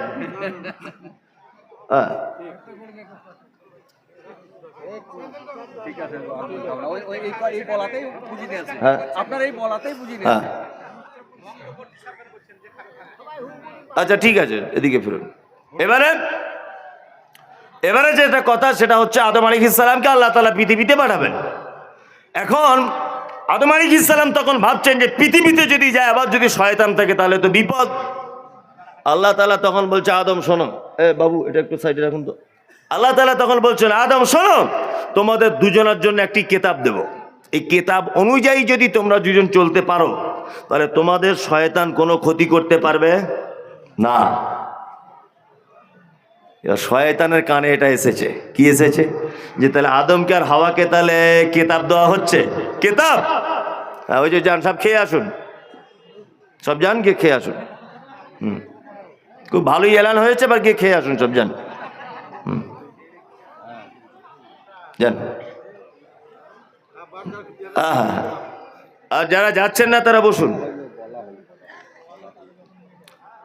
এবার আল্লাহ তাআলা কিতাব দিলেন আদমকে আর হাওয়া আলাইহিস সালামকে। এখন শয়তানের কাছে এটা খবর গেছে, আচ্ছা কিতাব, আল্লাহ আদমকে আর হাওয়াকে সঠিক পথে রাখার জন্য কিতাব দিয়েছে, দাঁড়াও কিতাবের 12টা বাজাবো, কিতাবটাই পরিবর্তন করে দেবো। ওই জন্যে সব থেকে বড় বিষয় দেখবেন, আদম থেকে নিয়ে ঈসা আলাইহিস সালাম পর্যন্ত যত নবীকে কিতাব দেওয়া হয়েছে, প্রতিটা নবীর কিতাবকে শয়তান পরিবর্তন করে দিয়েছে। তার একটা জ্বলন্ত প্রমাণ আপনাদেরকে বলি। ঈসা আলাইহিস সালামের কাছে কোন কিতাব এসেছে? ইনজিল, তাই না? খ্রিস্টান ভাইরা যেটাকে বলছে বর্তমানে বাইবেল, ওরা বলতে চাইছে বাইবেলটা সেই বাইবেল যেটা আমাদের ঈসার কাছে পাঠানো হয়েছিল। এটা খ্রিস্টানদের দাবি, তাই তো? আমি আপনাদেরকে একটা কথা জানিয়ে দিয়ে যাচ্ছি, এটা মনে রাখলে খুব উপকার হবে আপনার। কোরআন কোন ভাষা অবতীর্ণ হয়েছে? আরবি। আরবি কোরআন। আর আপনার ঈসা আলাইহিস সালামের কাছে যে কিতাব অবতীর্ণ হয়েছিল ইনজিল, ওটা মূল ভাষা ছিল ইয়ারমিক ভাষা, পরবর্তীতে ট্রান্সলেট করা হয়েছিল হিব্রু ভাষাতে। ভালো করে বুঝবেন, সারা পৃথিবীর কোনো জাদুঘরে, সারা পৃথিবীর কোনো ব্যক্তির বাড়িতে এই ভাষার, হিব্রু ভাষার একটা ইনজিল খুঁজে পাওয়া যাবে না, কারণ শয়তান পরিবর্তন করে দিয়েছে।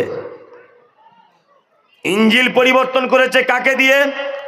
খ্রিস্টানদেরকে দিয়ে। বর্তমান খ্রিস্টান ভাইরা যে বাইবেলটাকে পেশ করে বলছে এটা ঈসার কাছে আসা কিতাব, আমি মমতাজুল ইসলাম বলছি এটা ঈসার কাছে আসা কিতাব নয়, এটা খ্রিস্টান যাজকদের নিজস্ব তৈরি করা কিতাব। জানা গেলেন? তাহলে আর একটা মজার কথা বলে দিই, মুহাম্মদ সাল্লাল্লাহু আলাইহি ওয়াসাল্লামের কাছে কোন কিতাব এসেছে? আল কোরআন।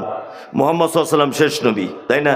শয়তান ভাবছে ঈসার ইনজিল পর্যন্ত পরিবর্তন করে দিয়েছি, এবার মুহাম্মাদের কোরআনটা পরিবর্তন করে দিলে আমার খেল খতম। কি বললাম বুঝলেন না? এবারে কোরআন পরিবর্তন করার পরিকল্পনা করছেন কে? শয়তান। আল্লাহ কোরআনে আয়াত অবতীর্ণ করলেন কি? ইন্না নাহনু নাযালনা যিকরা ওয়া ইন্না লাহু লাহাফিজুন। আমি এই কোরআন অবতীর্ণ করেছি আর এর সংরক্ষণের দায়িত্ব নিলাম আমি আল্লাহ নিজে। শয়তান তখন দেখছে যে তাহলে তো কোরআন আর পরিবর্তন করা যাবে না। পরিবর্তন করা যাবে? যাবে না।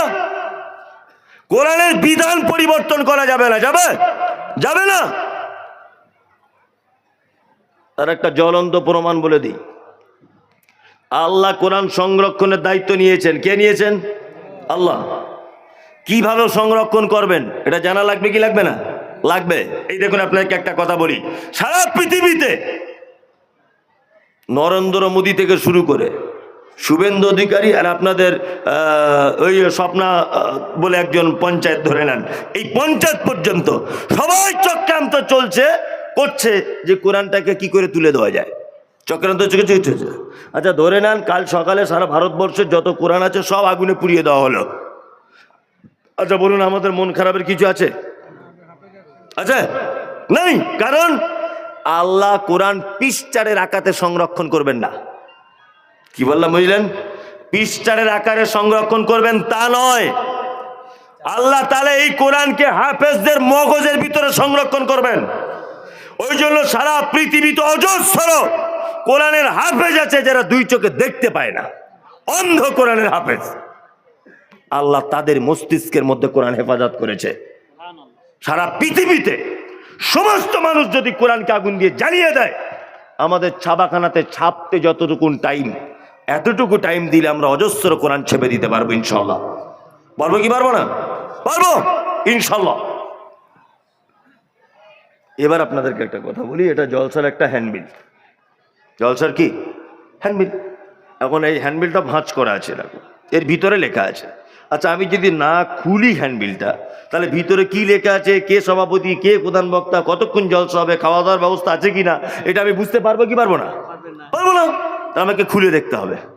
এই যে আমি বক্তব্য দিচ্ছি, আউযুবিল্লাহ হিমিনাশ শায়তানির রাজিম কেন পড়তে হয় এটা বলছিলাম না? এই যে এবারে বলছি, কোরআনটা খুলবেন তবেই তো দেখতে পাবেন যে এর ভিতরে কি লেখা আছে, এর বিধানটা কি। ওই জন্য আল্লাহ তাআলা বলেছেন, ফাইজা কারাতাল কোরআন ফাস্তাইজ বিল্লাহি মিনাশ শাইতানির রাজিম। কোরআন খোলার আগে শয়তানের কুমন্ত্রণা থেকে আমার কাছে আশ্রয় চাও, এই কারণে যে শয়তান শত্রু সব থেকে বেশি কোরআন তেলাওয়াতকারী। মানে শয়তান চায় যে আমি এর বিধান তো পরিবর্তন করতে পারবো না, অন্তত পক্ষে মানুষ যাতে কোরআন না পড়ে সেই লাইনটা করি। ওই জন্য পড়া থেকে দূরে রাখছে। আপনাকে কত শয়তান শত্রুর একটা প্রমাণ দেন বলুন তো? মাদ্রাসার ছেলেরা বদমাশ না স্কুলের ছেলেরা বেশি বদমাশ? সত্যিটা বলুন। মাদ্রাসার, না না মাদ্রাসার, ঠিক বলেছে।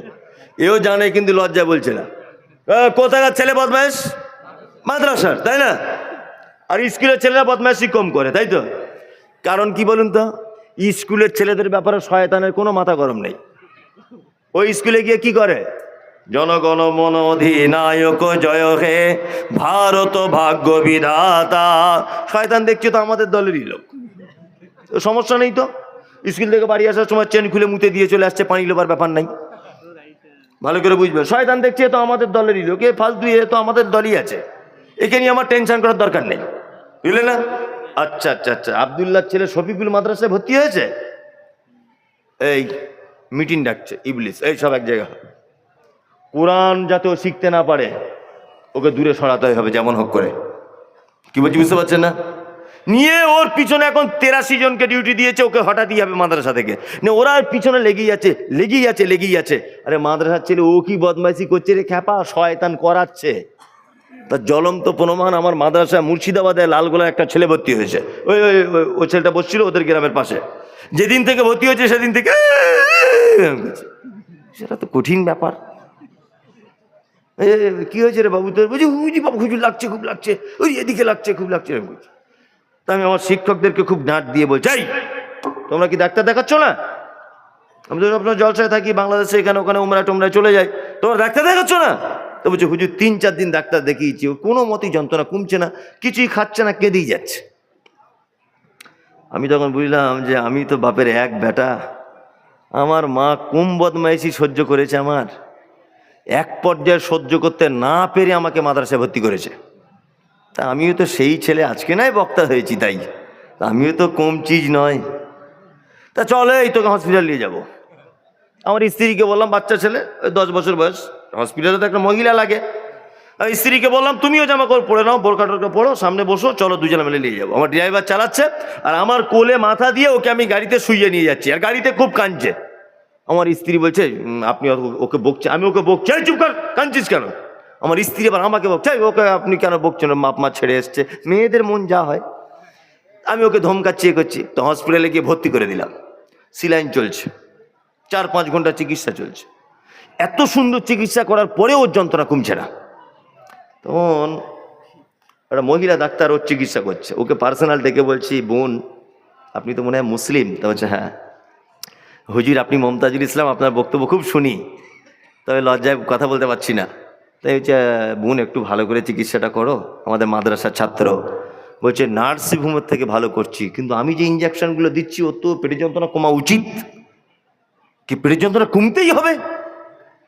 তো আমি বলছি এক কাজ করো, তোমাদের এই পুরাতন অপারেশনের যন্ত্রপাতি আছে, যন্ত্রণা দেখো আমি সারিয়ে দিচ্ছি। তো হচ্ছে হুজুর আছে, ছুরি কাঁচি টাচি যা আছে সব আনো। তো হুজুর কি করবেন? জানো না তুমি? ও নিয়ে এসছে ছুরি কাঁচি সুতো টুতো সব যা লাগে নিয়ে এসছে, নিয়ে ওই একটা থালাতে করে ওর সামনে রেখেছে। ও তখন আমাকে বলছে হুজুর এগুলো কি ব্যাপার? বলছি তোর অতিরিক্ত যন্ত্রণা হচ্ছে তো 1 সপ্তাহ, ওপেন সার্জারি, বুক চিড়িয়ে দেখা হবে ভিতরে মাল ঠিক আছে কিনা। তখন বলছে হুজুর একটা কথা বলবো। যে কি বল? বলছে আমার অরিজিনাল যন্ত্রণা হয়নি, আমার মায়ের জন্য মন কেমন করছে, আমি আর পড়বো না মাদ্রাসায়, আমি আর পড়বো না, হুজুর আমাকে একটু বাড়ি দিয়ে দেন। তখন আমি ভাবলাম দোষ তোর নয়, দোষ তোর নয়, মানে ইবলিস শয়তান তোকে কোরআন পড়া থেকে দূরে রাখবে বলে হসপিটাল পর্যন্ত পৌঁছে দিয়েছে, সিলাইন পর্যন্ত টানিয়ে দিয়েছে। তোকে কি করে শয়তান কোরআন পড়া থেকে বিরত রাখবে? কিন্তু আমিও যে তার উপর মহলের লোক, আমিও তোকে ছাড়বো না, আমিও তোকে ছাড়বো না। আলহামদুলিল্লাহ ছেলেটা 5 পড়া না 4 পড়া না 5 পড়ার হিপস শুরু করে দিয়েছে। কি বলছি বুঝতে পারছেন? তার মানে শয়তান কোরআন যারা তেলাওয়াত করে তাদের পিছনে সব থেকে বেশি লাগে, কারণ শয়তান জানে যে আল্লাহর বিধান যাতে ও পড়তে না পারে। কি বলছি বুঝতে পারছেন? তাহলে আউযুবিল্লাহটা বলে দিলাম। বিসমিল্লাহটা কেন পড়তে হয় এটা বলি। এইটা বললে তো আউযুবিল্লাহ 1 ঘন্টা লেগে গেল, তা বিসমিল্লাহ আর 1 ঘন্টা, তার মানে আর মূল কথা বলা হবে না। বিসমিল্লাহটা বাদ, আবার অন্য কথা বলে শুনে নেবেন। আমি এবার সূরাটা শুরু করছি। তাবারাকাল্লাযী বিয়াদিহিল মুলক। আল্লাহ বলছেন বরকতপূর্ণ ওই আল্লাহ যার হাতে আছে সারা পৃথিবীর রাজত্ব। সারা পৃথিবীর রাজত্ব কার হাতে? কথা বলুন। সারা পৃথিবীর সমস্ত ব্যাপারের মালিক কে? রুজির মালিক, হায়াত মওতের মালিক আল্লাহ। রুজির মালিক আল্লাহ, এটা আপনি বলছেন। তবুও তো আপনি দোকান করেছেন, পিছনে দেখছি তাবিজ টাঙানো আছে, আছে না? আছে। আপনি গাড়ি কিনেছেন, গাড়িতেও দেখছি তাবিজ টাঙানো আছে। অনেক লোকের আছে না? নেই? আছে। হুজুরের কাছে তাবিজ আনতে যায়, আল্লাহু আকবার। আমি শুধু অবাক হই। হুজুরকে জিজ্ঞেস করছেন, হুজুর আমার তাবিজে কাজ কি? তা বলছে তোমার গাড়িতে ভাড়া বেশি হবে। এখন যা হতো তাবিজটা দেওয়ার পর ভাড়া বেশি হবে। তো মনে মনে ভাবছি যে এত দামি তাবিজ হুজুর বিক্রি করে দিল, অথচ হুজুর মসজিদে 1700 টাকা বেতন ইমামতি করে। তো হুজুর ওই তাবিজটাই যদি ক্যাশিয়ারকে একটু করে, মসজিদের ক্যাশিয়ারকে নিজের বেতনটা একটু বাড়িয়ে নিতে পারতো হালকা। এত পাওয়ারফুল মালকেও বিক্রি করে। হ্যাঁ, ও তাবিজ বেচে খায়। হ্যাঁ, তাই বলছি তোর তাবিজে যখন এতই কাজ হয়, তা ওই ব্যাংকের ম্যানেজারকে একটু তাবিজ করে তোর অ্যাকাউন্টে টাকাগুলো ঢুকিয়ে লাও, তাহলে তো বলবো হ্যাঁ। কি বুঝি বুঝতে পারছেন না? কি আশ্চর্য ব্যাপার। আল্লাহ তুমি এই জাতিকে যে কবে এইসব বুদ্ধিগুলো দিবে, এগুলো সব শিরক। কি শিরক? একদমই সব পাপে যুক্ত হবেন না। রুজির মালিক কে? আল্লাহ। আল্লাহ কিভাবে রুজি দিবে তার ব্যাপার, তাই না? আপনি কেন গাছতলায় 5 তলায় পীর সাহেবের কাছে, দরবারে, মাজারে কেন যাবেন? আপনি কার কাছে চাইবেন? কার কাছে? আল্লাহর কাছে চাইবেন। বাচ্চা কাচ্চা হচ্ছে না, চাইবেন কার কাছে? আল্লাহর কাছে চাইবেন। ব্যবসাতে উন্নতি নেই, কাকে বলবেন? আল্লাহকে বলবেন। সমস্ত ব্যাপারে বলা লাগবে কার? আল্লাহ, তাই না? কিন্তু আমাদের মাথাতে একটা গোবর ঢুকিয়ে দিয়েছে। কি গোবর? এই আল্লাহকে ডাইরেক্ট পাওয়া যায়? মমতা ব্যানার্জির সাথে দেখা করতে গেলে ডাইরেক্ট পাওয়া যায়? প্রথমে এমএলএর সাথে হাত করতে হয়, এসব বলে না? তারপর এমপির কাছে যাবে, তারপর মমতার কাছে যাবে, বলে না? না কি আশ্চর্য, তুমি মমতার সাথে আমার আল্লাহর তুলনা করছো? তোমার মাথাতে কি পচা গোবরও নাই? ছি ছি ছি ছি ছি। আমাকে গাল দিচ্ছে আর বলছে এই মমতাজুল ইসলাম ও অমুক তমুক হাবি যাবি, ও বলেছে আল্লাহকে ডাইরেক্ট ডাকতে হবে। ও জানে গাছে উঠতে গেলে ডাল ধরে উঠতে হয়। সব গাছে তো ডাল থাকে না, তাহলে সে গাছে কি করে ওঠে? নারকেল গাছে ওঠে কি করে? ও তো ডাল নেই। তাই মমতাজুল ইসলাম নারকেল গাছে উঠবো। তোর যে গাছে ডাল আছে তার ছায়াতে যাব না। সুবহানাল্লাহ। আল্লাহকে ডাইরেক্ট ডাকতে হবে। কি? আল্লাহকে ডাইরেক্ট। আপনাকে একটা কথা বলছি, শুনে রেখে দেন। আপনি চেন্নাই যাবেন, ভেলোরে, আপনার ছেলেকে ডাক্তার দেখাতে। আপনি ভেলোরের ভাষা বোঝেন না? বোঝেন না? আপনি লেখাপড়া জানেন না, ইংরেজি পড়তে জানেন না, পারেন না? তখন আপনি এলাকার কোনো দালালের মারফত ওখানে যেতে হবে, তাই না? তাহলে অপরিচিত হলে দালাল ধরে যেতে হয়, আর যদি পরিচিত হন তাহলে দালাল ধরা লাগে না? তা আপনার নাম আব্দুল্লাহ, আপনার এই গ্রামে বাড়ি। আচ্ছা, এটা আল্লাহ জানে কি জানে না যে এই গ্রামে আব্দুল্লাহ বলে একজন আছে? জানে কি জানে না? জানে। তা আল্লাহর সাথে এবার আপনি বলুন, আপনি আব্দুল্লাহ, আপনি এটা জানেন তো যে আমার একজন সৃষ্টিকর্তা উপরে আছে? আপনি জানেন? আপনিও জানেন, আল্লাহও জানে। দুজনের যখন পরিচিত আছে, তাহলে মাঝখানে আমি দালাল ধরতে যাবো কেন? হ্যাঁ, কোনো দালাল ধরে যাওয়া যাবে না। এইবার হ্যাঁ, মাঝে সাঝে আমরা বিপদ আপদে পড়ি, এটা পড়বই, এটা পড়বই, পড়তেই হবে আমাদের। আচ্ছা বলুন তো, বাড়ির বাচ্চাকে সব থেকে বেশি মারে কে? বলুন। মা মারে। তা মা মারে তাই বলে কি মা সব থেকে বদমাইশ? বদমাইশ? সব থেকে ভালো কে? মা।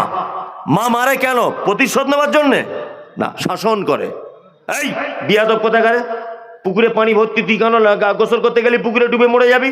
তা এই যে ওর জন্য পুকুরে নেমেছিল বলে এক চর মারলো, এটা ওর উপকারের জন্য না মায়ের প্রতিশোধের জন্য? কোনটা? বাচ্চার উপকারের জন্য। এই বিয়াদব কোথাকারে, আগুন নিয়ে খেলছিস কেন? এখনই প্যানে জামাতে আগুন লেগে মরে যাবি, তুই পুড়ে মরে যাবি। এক চর মেরেছে, এটা বাচ্চার উপকারের জন্য না মা রাগ করে? কোনটা? বাচ্চার উপকারের জন্যে, তাই না? এইবার একটা কথা আপনাদেরকে বলি, এখন বাচ্চাটাকে সকালবেলাতে মা মেরেছে আগুন নিয়ে খেলা করছিল বলে।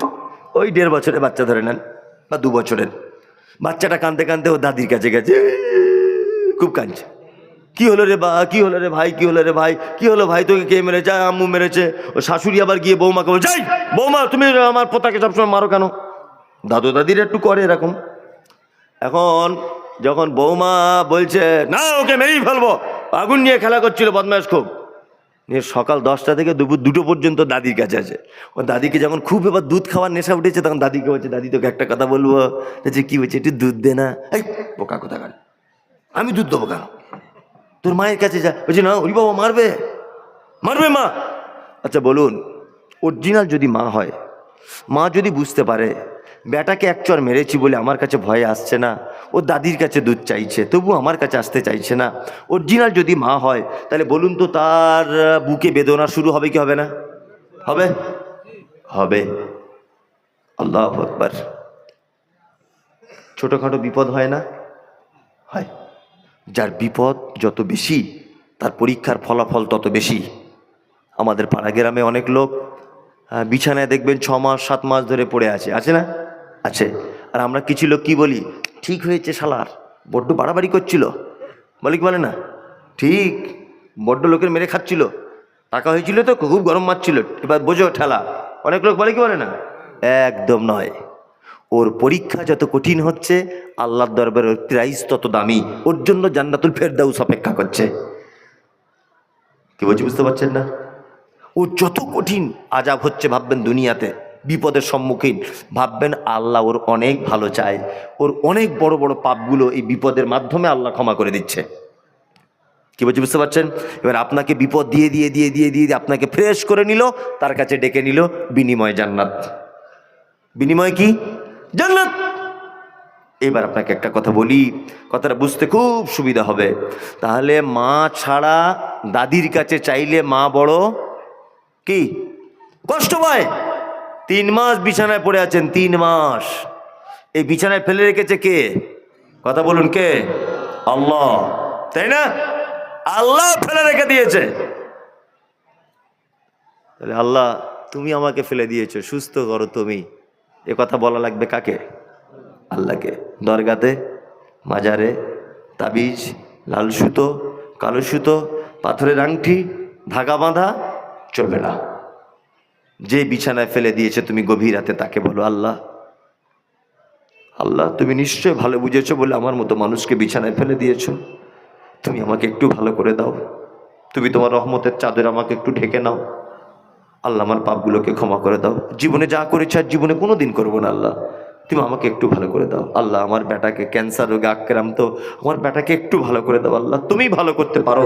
এটা বলা লাগবে কার কাছে? কার কাছে? আল্লাহর কাছে। আল্লাহ ছাড়া পৃথিবীর কারো কাছে আপনার কোনো অভিযোগ জানানো যাবে না, কোনো অভিযোগ জানানো যাবে না। আল্লাহ আলা কুল্লি শাইইন কাদির, সমস্ত ব্যাপারে ক্ষমতা রাখে কে? কে? আল্লাহ। আল্লাযী খলাকাল মাউতা ওয়াল হায়াতা, আল্লাহ বলছে আমি মওত সৃষ্টি করলাম, হায়াতকে সৃষ্টি করলাম। হায়াত মওত সৃষ্টি করলাম কেন? লিয়াবলুয়াকুম আইয়ুকুম আহসানু আমালা, তোমাদেরকে পরীক্ষা করা হবে যাতে তোমরা উত্তম আমল কে করো, এইটা পরীক্ষা করা হবে। কি আমল? কি? উত্তম আমল। এই কথা বলতে গেলে অনেক সমস্যা আছে, তবু আমি বলে দিচ্ছি, শুনে রেখে দেন। তাহলে পৃথিবীতে আল্লাহ আমাদের পাঠালেন কেন? উত্তম আমল করার জন্যে, তাই না? আর এইটা আল্লাহ পরীক্ষা করবে, তাই তো, যে তোমাদের মধ্যে উত্তম আমল কে করেছে, তাই তো? এবার একটা কথা বলি, শুনে রেখে দেন। কথা হচ্ছে এই, একটা পানির বোতল ধরে নেন, পানির বোতল। এই পানির বোতলটা দেখবেন লেখা আছে 100% খাঁটি বা 100% পিওর। অনেক সময় লেখা থাকে না অনেক মালে। আচ্ছা, 100% পিওর লেখা হয় কেন? অন্য মালে ধরা পড়েছে ভেজাল, এই জন্য এ ভয়ে লিখেছে 100% কি শিওর বা ভালো, তাই না? মানে নিজের মাল ভালো প্রমাণ করার জন্যে এ লিখতেছে আমার মাল 100% খাঁটি, তাই না? তার মানে অজস্র ভেজাল আমল পৃথিবীতে আছে, অজস্র। এই কারণে আল্লাহ তাআলা বলেছেন আহসানু আমালা, আমল করো উত্তম আমল। তার মানে বোঝা যাচ্ছে সব আমল উত্তম উত্তম নয়, আমলেও ভেজাল আছে। আপনি তো বেশ ভালো বুদ্ধিমান, বুদ্ধিমান না? আপনি বাজারে ঢেঁড়স কিনলে আগা ভেঙে দেখেন, আপনি বাজারে লাউ কিনলে তলায় নখ ঢুকিয়ে দেখেন, আপনি 500 টাকার নোট দিলে এইরকম করে দেখেন, ডিম কিনলে দেখেন এইরকম ঘুরিয়ে ঘুরিয়ে মাল ঠিক আছে কিনা, জমি কিনলে দলিল দেখেন, সার্চিং করে দেখেন পর্চা, হ্যাঁ, তার পিঠ দলিল দেখেন, এ দলিল অরিজিনাল কিনা, অন্য জায়গায় মুহুরি দিয়ে চেক করান। আর আপনি একটা আমল করে জান্নাত যেতে চাইছেন, এই আমলটা মুহাম্মদ সাল্লাল্লাহু আলাইহি ওয়াসাল্লাম করেছিলেন কিনা একবার লেজ তুলে দেখা লাগবে কি লাগবে না? লাগবে, লাগবে। অজস্র মানুষ আমল করছে অথচ ভুয়া আমল। আল্লাহ তাআলা বলেছেন আমিলাতুন নাসিবা তাসলা নারান হামিয়া, এক শ্রেণী মানুষ তারা আমল করবে, আমল করতে করতে করতে করতে ক্লান্ত হয়ে যাবে, নাসিবা ক্লান্ত হয়ে যাবে, তারপরেও তাদের থাকার জায়গা জাহান্নাম। আচ্ছা, আমল করে কোনোদিন কেউ জাহান্নামে যায়? কথা বলুন, যায়? যায় না। তার মানে বুঝে যাচ্ছে আমল খারাপ হলে থাকার জায়গা কোথায়? জাহান্নাম। মুহাম্মদ সাল্লাল্লাহু আলাইহি ওয়াসাল্লামের বিবি আম্মা জান আয়েশা সিদ্দিকা রাদিয়াল্লাহু তাআলা আনহা তিনি বলছেন, মান আমেলা, আল্লাহ নবী সাল্লাল্লাহু আলাইহি ওয়াসাল্লাম বলেন, মান আমেলা আমালান লাইসা আলাইহি আমরুনা ফাহুয়া রাদ্দুন, মানুষ যদি কোনো আমল করে, সে আমলে যদি আমার পক্ষ থেকে কোনো রায় যদি না থাকে, সে আমল বাতিল। সে আমল কি?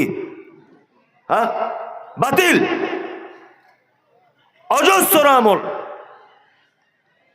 বাতিল আমল রয়েছে আমাদের ভিতরে, নেই? আছে। আল্লাহ রাসূলের হাদিস, আখিরুল কালাম লা ইলাহা ইল্লাল্লাহ ফাদাখালাল জান্নাহ। কোন মানুষ মারা যাবার আগে যদি এই কথাটা বলে লা ইলাহা ইল্লাল্লাহ, তার থাকার জায়গা কোথায়? জান্নাত। লা ইলাহাটা ওকে বলাবেন কি করে? জানা আছে? জেনে যান তাহলে। ওর পাশে গিয়ে আপনি নিজে নিজে বলবেন লা ইলাহা ইল্লাল্লাহ, লা ইলাহা ইল্লাল্লাহ, একটু জোরে বলবেন। ও যদি আপনার বলাতে নিজে ইচ্ছায় যদি বলে দেয়, তাহলে ওর থাকার জায়গা কোথায়? জান্নাত। আপনি ওকে বলতে পারবেন, এই ভাই একটু লা ইলাহাটা বলে মর, লা ইলাহাটা বলে মর, বল বল বল। ও তখন মৃত্যু যন্ত্রণায় ছটফট করছে, আর ওই সময় যদি একবার বলে দেয় তোর লা ইলাহা ইল্লাল্লাহ, তাহলে হয়ে গেল। তার মানে আপনার উচিত আপনি ওর পাশে বসে নিজে নিজে বলবেন লা ইলাহা ইল্লাল্লাহ। ও শুনে যদি একবার বলে দেয়, কি বলছি বুঝতে পারছেন না? এই পর্যন্ত শেষ, লোকটা আবার মারা গেল, তাই তো? আর আমাদের কি করে?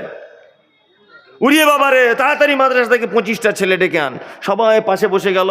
ইয়াসিনুল কোরআনিল হাকিম ইন্নাকা লামিনাল মুরসালিন আর রহমান আল্লামাল কোরআন, মানে কোরআন বক্সে দিল, কোরআন বক্সানো শেষ। ওর বেটাগুলো ভাবছে মনে আমার বাবা তখন ফেরদাউসে ঢুকে যাবে। তোমার মতো চিটার বিশ্ববিখ্যাত আর কেউ আছে? তুমি 1 নম্বরে চিটার, তোমাকে আমি চিনি না। তুমি নিজের বেটাকে দামি স্কুলে পড়াও, তুমি নিজের বেটাকে আলামিন মিশনে পড়াও, আর পরের বেটা গরিবের ছেলেকে দিয়ে কোরআন খতম করে তোমার বাপকে তুমি জান্নাত ঢোকাতে চাও। এই ধারণাটা মিথ্যা, ডুপ্লিকেট চিটার তুমি। দিনের শিক্ষা অর্জন করা ফরজ। তোমার বেটা কই? তোমার বেটা কোরআন পড়ার সময় কই?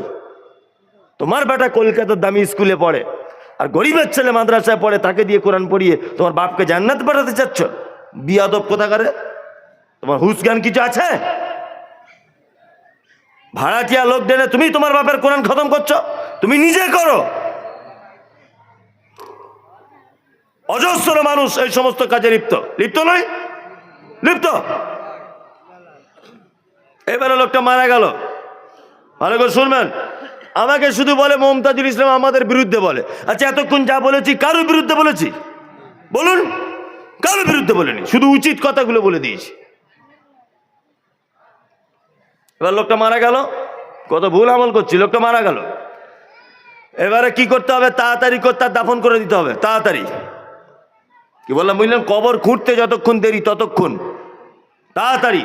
ওর ছেলে বোম্বে থাকে, 3 দিন পরে আসবে, বরফ দিয়ে রেখে দেবে, ওসব সিন চলবে না।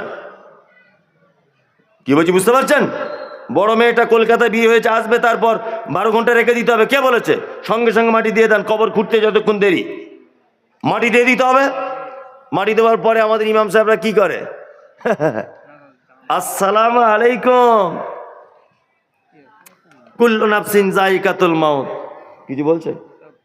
প্রশ্ন ছিল যে বক্তব্য দিয়ে পয়সা নেয় কি নবীর হাদিস থেকে প্রমাণ আছে? এখানে কোরআন সূরা ইয়াসিনে তাবিউল মুরসালিন একটা আয়াত আছে, সূরা ইয়াসিন 21 শেষে বলুন, শেষে বলুন, আমি বক্তব্যটা শেষ করি। নিয়ে মারা গেল, ইমাম সাহেব দাঁড়িয়ে গেল, ভুল ত্রুটি করলে ক্ষমা করে দিবেন বলে দিল, সব কিছু সব ঠিক আছে। আবার বলে দিল মেয়েদের পক্ষ থেকে 4 খতম, ছেলেদের পক্ষ থেকে 5 খতম, ওর বাড়ির পক্ষ থেকে 4 খতম বক্সে দিল। লোকটা নামাজ টামাজ কিছু পড়তো না, যে মারা গেছে কি করতো? নামাজ টামাজ কিছু পড়তো না। ইমাম সাহেব বলে দিল আজকে 24 তারিখ, আগামী মাসের 24 তারিখে আপনারা সকলে আসবেন, খাওয়া দাওয়ার ব্যবস্থা থাকবে। বলে কি বলেন? অনেক জায়গায় করে করে। কে যে এটা মাথায় ঢোকালো? আপনার আব্বা মারা গেলে আপনার পক্ষ থেকে 2টি কাজ করবেন। কটা? 2টি। এক, আপনার আব্বার জন্য আপনি দোয়া করবেন, আর আপনার আব্বার জন্য আপনি কিছু সাদকা করবেন, দান করবেন, সাদকা জারিয়া করবেন। কি বলছি বুঝতে পারছেন? এই 2টো কাজ। আপনি জারিয়া করা বাদ দিয়ে, মাদ্রাসা মসজিদে দান করা বাদ দিয়ে, আপনি এখন 3টে গরু জবাই করে এখন 150 লোকের নেমন্তন্ন করে বিরিয়ানি খাওয়াচ্ছেন। এগুলো করে কি করেন? অনেক সময় করে। আমি জানি যে আমার ছেলে মাধ্যমিকে ফার্স্ট হলে আমি খুশি করে বিরিয়ানি খাওয়াবো। আমার 3টে মেয়ে হয়েছে, তারপর একটা ছেলে হয়েছে, আনন্দ করে লোক মিষ্টি খাওয়ায়, খায় না? আমি বিয়ে করেছি, 13-14 বছর, বাচ্চা কাচ্চা হয়নি, 15 বছরের মাথাতে আমার একটা মেয়ে হয়েছে, খুশি করে মিষ্টি খাওয়ায়। তার মানে খাওয়া দাওয়ার ব্যাপারটা মানুষ খুশি করে খাওয়ায়, তাই না? তা ওর যে বাপ মরে গেল, তা ওরা খুশিতে আছে না দুঃখতে আছে? সেদিন ওর বাড়িতে খাওয়া দাওয়া কেন? আর যে খাচ্ছে তারও তো লজ্জা শরম থাকা দরকার। আমি কি বিয়ে করতে চাইছি নাকি যেদের বাড়ি খেতে হবে? যে খাচ্ছে তারও তো মান সম্মানটুকু থাকতে হবে। বলছি আমি এত দূর থেকে এসেছি, কি করবো? তোমায় যেতে বলেছে কে? হ্যাঁ, তুমি নামাজ পড়ো না, তোমার মুখে দাড়ি নেই, গাঁটের নিচে কাপড়, তুমি হারাম কর, 5 ওয়াক্ত তুমি নামাজ পড়ো না, কে তোমার মতো ফেরেশতাকে যেতে বলেছে জানাজাতে? জোহরে জানাজা হবে, জোহরে নামাজ হচ্ছে মসজিদে, ও জোহরে মসজিদে নামাজে যায় না, ওই জানাজা মাঠে গিয়ে বিড়ি টানছে। তোমার মতো লোককে কে যেতে বলেছে জানা যায়? কথা বলছি ঠিক না বেঠিক? বিড়ি টানছে। কে তোমার মতো সাধুকে যেতে বলেছে ওখানে জানাজা পড়তে? তুমি জানালা পড়লে ও জাহান্নাম চলে যাবে। নিয়ে এবার চালাকি করে দাওয়াত খেয়ে নিল, খিলাল করতে করতে আসছে, এমন করে মনে হচ্ছে ওর বেটির বিয়ে খেয়ে আসছে। যারা বাপ মা মরে গেলে খানা টানা করে, ভোজ করে, তাদের জন্য দোয়া করবেন সামনে মাসে যেন ওর বউ মরে যায়, বুঝলে না? বাপ মরে গিয়েছে, 3টে গরু জবাই করেছে, বউ মরে গেলে নিশ্চয় বাপের থেকে আরো পিওর জিনিস 4টে করবে। আবার ওর বউ মরে খানা গিয়ে খেয়ে আবার দোয়া করবেন যেন ওর বেটা মরে যায়, মানে ওর বাড়ি মরতেই থাকুক, ওদের আমরা খেতেই থাকি। কি বলছি বুঝতে পারছেন না? একদম সাবধানে থাকবেন। অনেক আমল করছে মানুষ, যে আমলের, দেখি ভাই একটু পানিটা, অনেক আমলের সাথে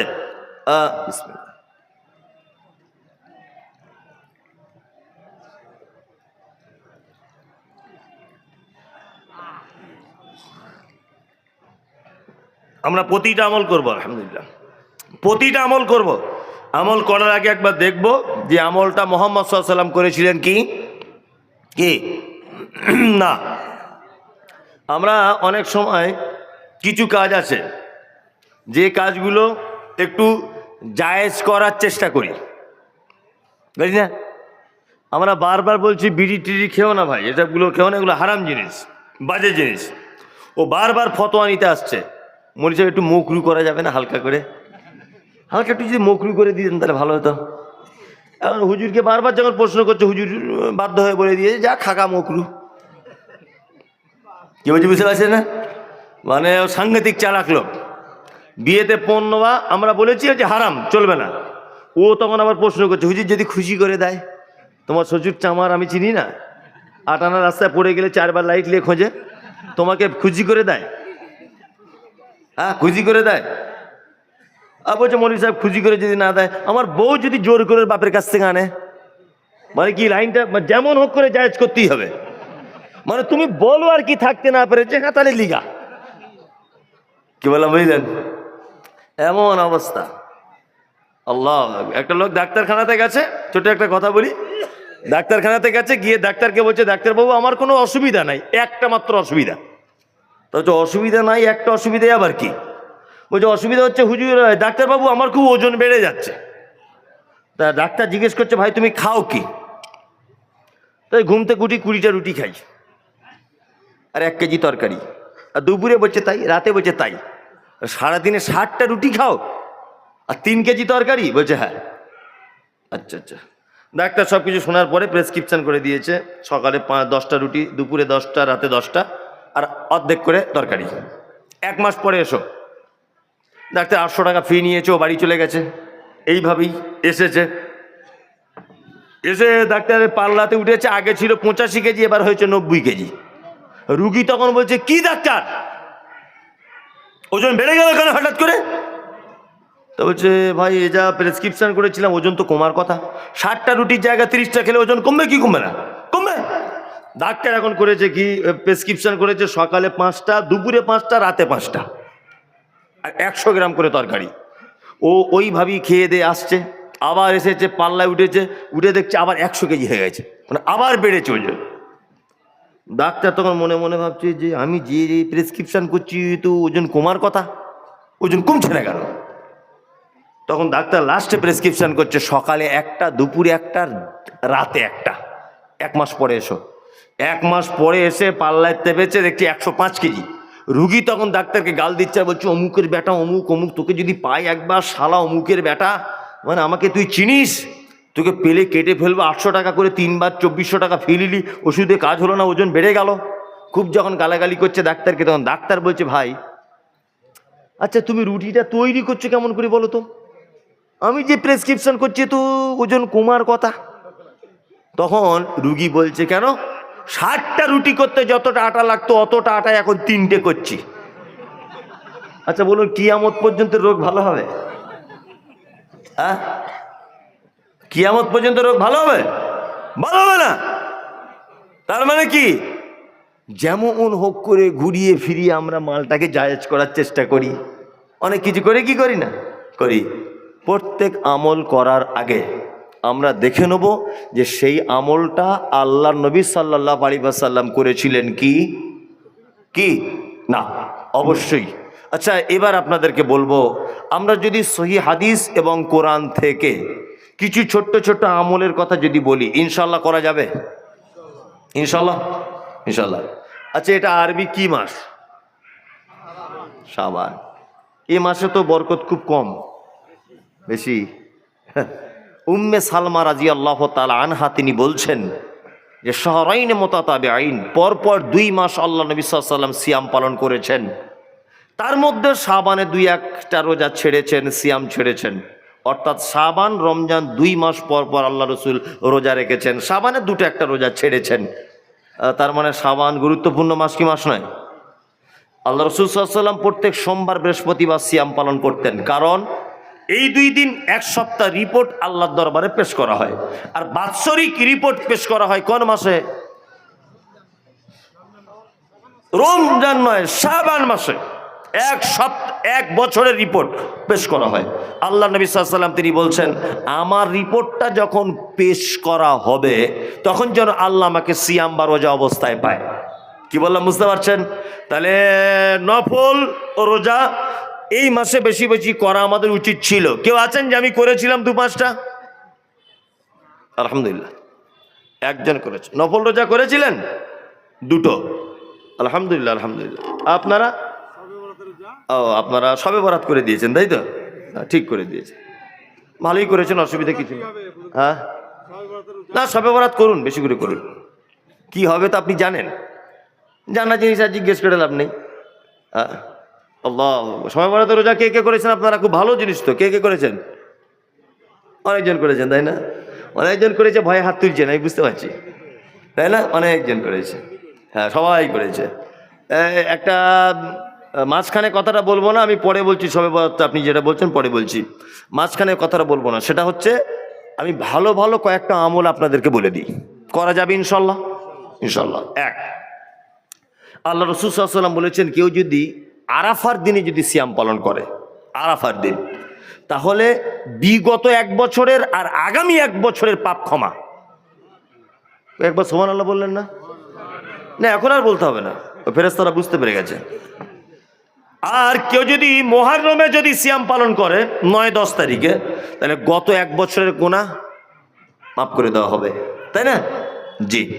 আচ্ছা, এবার বলছি, আল্লাহর সন্তুষ্টির জন্য কেউ যদি একটি যদি রোজা রাখে নফল, আল্লাহ নবী সাল্লাল্লাহু আলাইহি ওয়াসাল্লাম বলছেন যে তার থেকে জাহান্নামকে এতটা দূরত্ব করে দেওয়া হবে। কতটা? একটা দ্রুতগামী ঘোড়া যদি ছুটতে থাকে, 70 বছরে যতটা রাস্তা অতিক্রম করবে, এতটা রাস্তা একটা জাহান্নাম থেকে ওই সিয়াম পালনকারীকে দূরে সরিয়ে দেওয়া হবে। চলুন, নফল একটি যদি সিয়াম কেউ পালন করে, তাহলে জাহান্নাম থেকে ওই লোকটার দূরত্ব হিসাবে একটা গর্ত খনন করে দেওয়া হবে। ওই গর্তর মানে লম্বাইটা হবে আসমান এবং জমিনের মাঝখানে যতটা ব্যবধান, ততটা, এতটা দূরত্ব করে দিবেন। তো এটা যদি নফলের পাওয়ার হয়, তাহলে ফরজের পাওয়ার কি? আল্লাহু আকবার। আমাদের নবী মুহাম্মদ সাল্লাল্লাহু আলাইহি ওয়াসাল্লাম তিনি বলছেন, এই নফলের কত এই যদি গুণ হয়, ফরজের গুণ আছে না নেই? আচ্ছা আচ্ছা, এবার বলুন তো দেখি, আপনার বাড়িতে এখন যদি আমি যাই, তা আপনার স্ত্রীর যে খাটে বেড কভারটা পাতা ছিল বা বিছানো ছিল, ওই বেড কভারটা তুলে আলমারি থেকে নতুন বেড কভার বার করবে কি করবে না? করবে। আপনারা স্বামী স্ত্রী যে প্লেটে ভাত খান, ওই প্লেটে আমাকে ভাত দিবেন না আলমারি থেকে বার করবেন? বার করবেন। কারণ ওই বাবা মমতাজুল ইসলাম আমাদের বাড়িতে আসছে, মেহমান, বাড়িটারি পরিষ্কার করবেন, বাথরুমটা পরিষ্কার করবেন। করবেন কি করবেন না? করবেন, কারণ মেহমান আসছে। আল্লাহ তাআলা নবী বলছেন, ইজা দাখালা রমাজান ফুতিহাত আবওয়াবুস সামা। রমজান মাস যখন চলে আসে, আল্লাহ তখন ফেরেশতাদেরকে বলে, আসমানের সব দরজা খুলে দাও, সব দরজা খোলো। ফুতিহাত আবওয়াবুল জান্নাহ, জান্নাতের সব দরজাগুলো খুলে দাও। গুল্লিকাত আবওয়াবুন নার, জাহান্নামের দরজা বন্ধ করে দাও। সুলসিলাতিশ শায়াতিন, শয়তানদেরকে শৃঙ্খলাবদ্ধ করো। রমজান মাস চলে এসেছে, ফেরেশতারা রহমতের দরজা খুলে দাও, বরকতের দরজা খুলে দাও, সবাই আমার দয়ার দরজা খুলে দাও, আমার করুণার দরজা খুলে দাও, জান্নাতের দরজা খুলে দাও, জাহান্নাম বন্ধ করে দাও, শয়তানদেরকে আটকে দাও। কারণ ইজা দাখালা রমাজান, রমাজান মাস চলে এসেছে। বরকত আর বরকত, বরকত আর বরকত। আপেল 400 টাকা কেজি, তবুও রিক্সা চালক দেখবেন ইফতারিতে আপেল নিয়ে বসে আছে, থাকে না? রমজান মাসে খরচা বেশি না কম? বেশি। মালুম বেশি হয় না কম? কম। রমজান মাসে খরচা কোনো মালুম হয় না, হয় বলুন না? আল্লাহর পক্ষ থেকে দয়া আছে। গরিব মানুষ তবুও দেখবেন 5-6 রকমের ইফতারি নিয়ে বসে আছে, আছে না? দয়া, আল্লাহর পক্ষ থেকে রহমত, তাই না? এটা তো রমজান মাস প্রবেশ করলে আল্লাহ আপনার প্রস্তুতি নিচ্ছে, আল্লাহ আল্লাহ নিজে প্রস্তুতি নিচ্ছেন। মুহাম্মদ সাল্লাল্লাহু আলাইহি ওয়াসাল্লাম তিনি আবার কি বলছেন?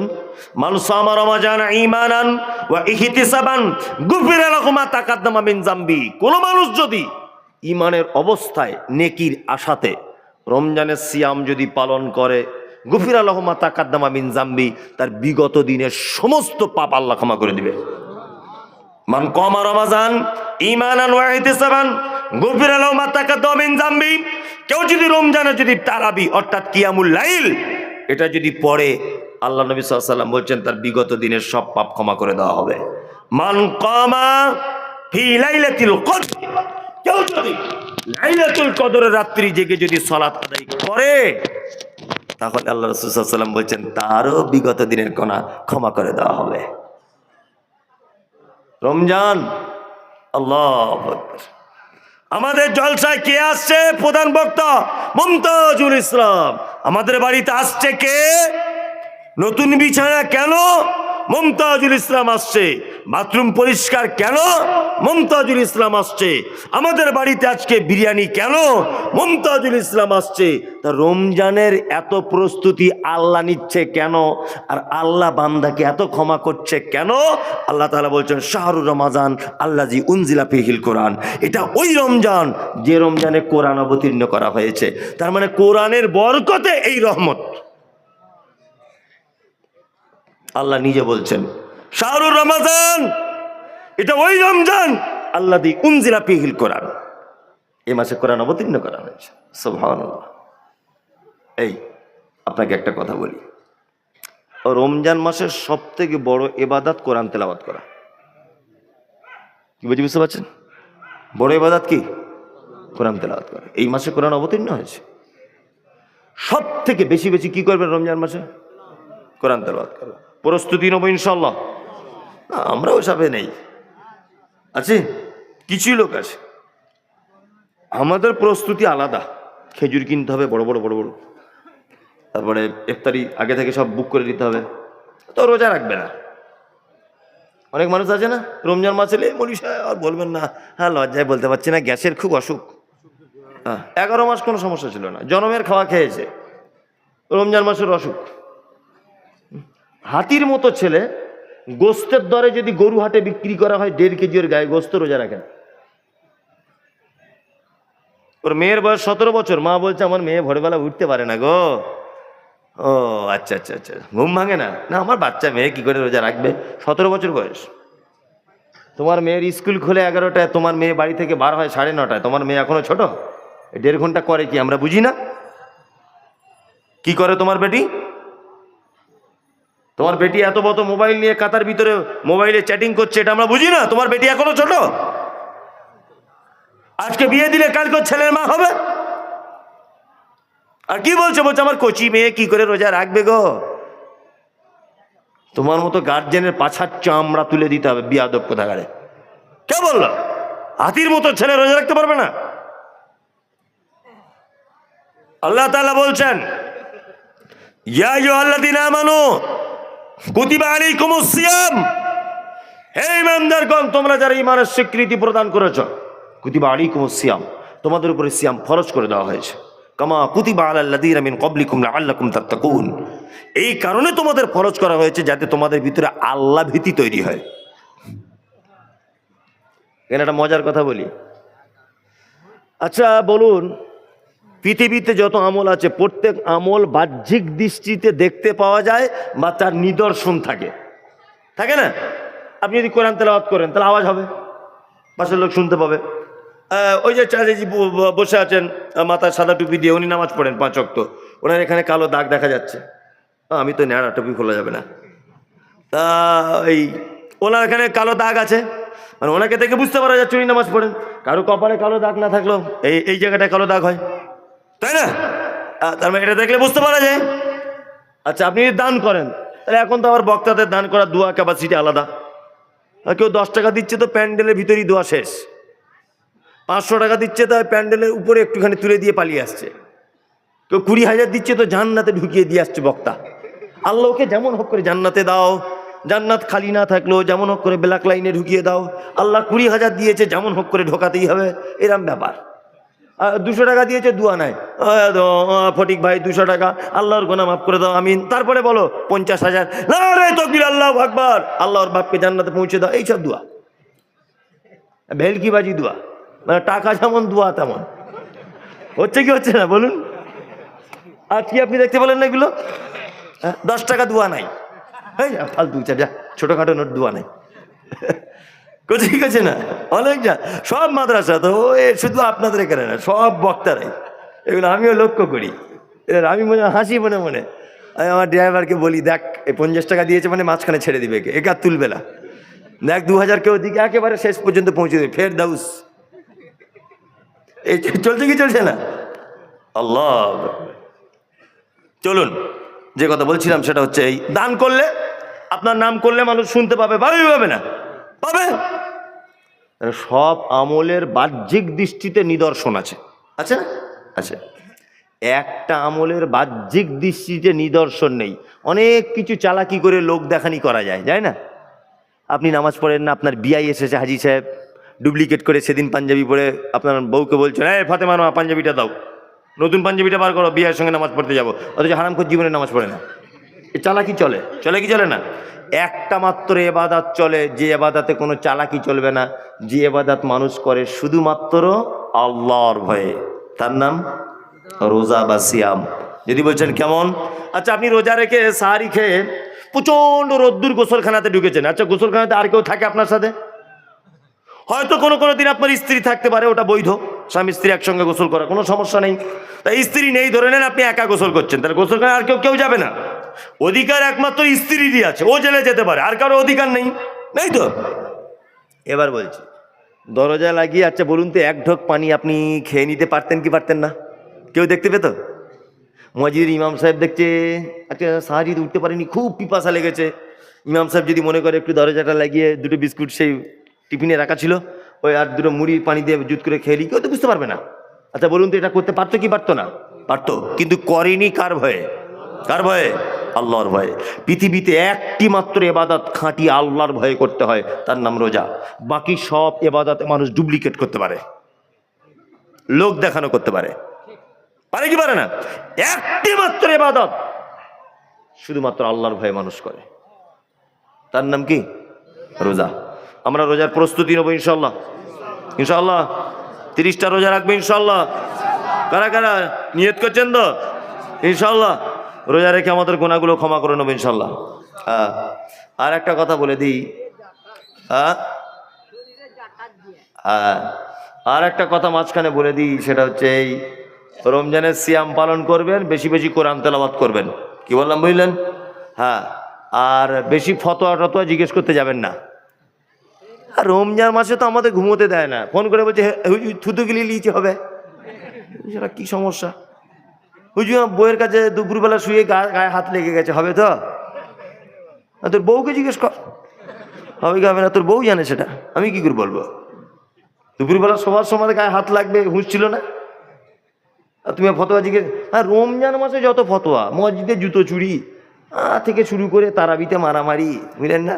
কি বলবো, তারাবি তো আমাদের আল্লাহ আকবার, কিছু চ্যাংড়া যুবক আছে, আমি হুগলিতে নামাজ পড়াচ্ছি তারাবি, আমি নিজে আজ থেকে অনেক বছর আগে নামাজ পড়াচ্ছি, তা কারেন্ট চলে গেছে, গরমের দিন, তখন একজন পিছন থেকে বলছে, যা শালা কারেন্ট চলে গেল, নামাজ পড়তে পড়তে।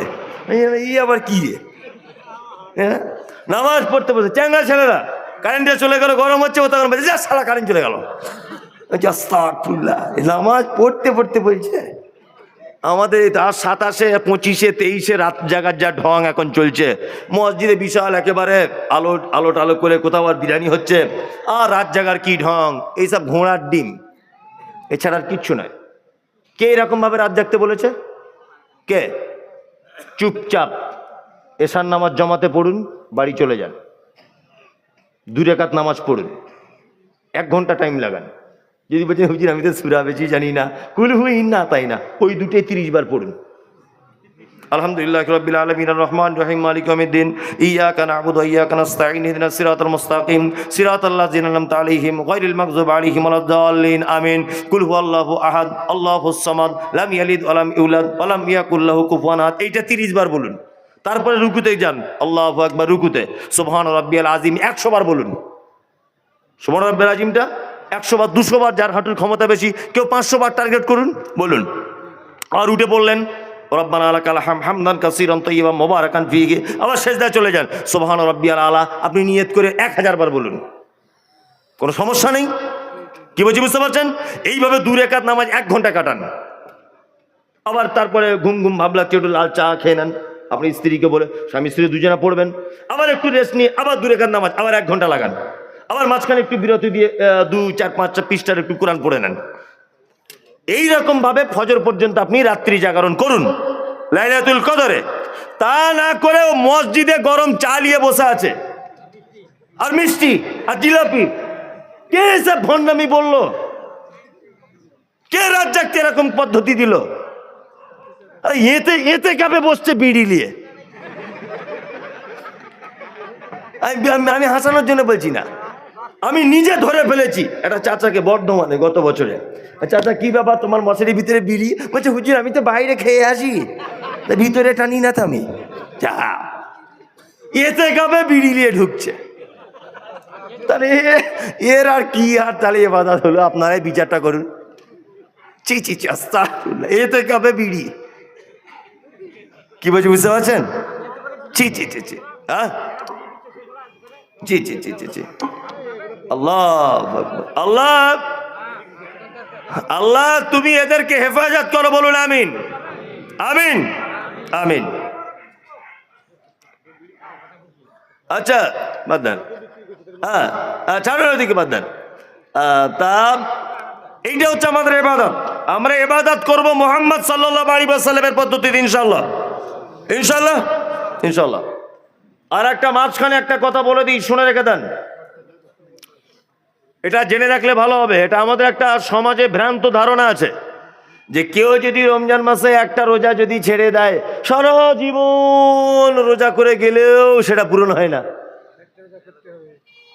বলে কি বলে না? অনেকজন বলে কেউ যদি খাদ্য দিয়ে রোজাকে নষ্ট করে অবশ্যই সে কাবিরা গুনাহতে লিপ্ত হলো।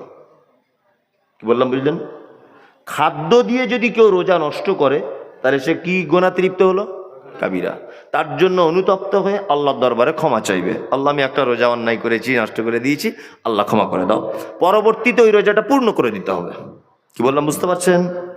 আমার দুই, কেউ যদি দিনের বেলা আবেগের কারণে স্বামী স্ত্রী মিলন যদি করে নেয় রোজা রাখা অবস্থাতে, চ্যাংড়া ছেলে ইয়ং ছেলে হয়তো নিজেকে কন্ট্রোল করতে পারেনি, ও মিলন করে ফেলেছে, ওর জরিমানা আছে। কি জরিমানা? 1 নম্বর জরিমানা হচ্ছে যে একটি গোলাম কিনে আজাদ করে দিতে হবে। মৌলভী সাহেব আমি তো গোলাম কিনে আজাদ করতে পারবো না, তাহলে আপনাকে 60টা রোজা রাখতে হবে। 60টা রোজা রাখবেন কি করে? 1 মাসেতে এই কাণ্ড, 60টার করবেন কি করে? তাহলে 60টা জরিমানা রোজা করতে হবে। মৌলভী সাহেব 60টা রোজা করতে পারবো না, এটা আমার পক্ষে সম্ভব নয়। তাহলে 60টা মিসকিনকে সাদাকা করতে হবে বা খেতে দিতে হবে।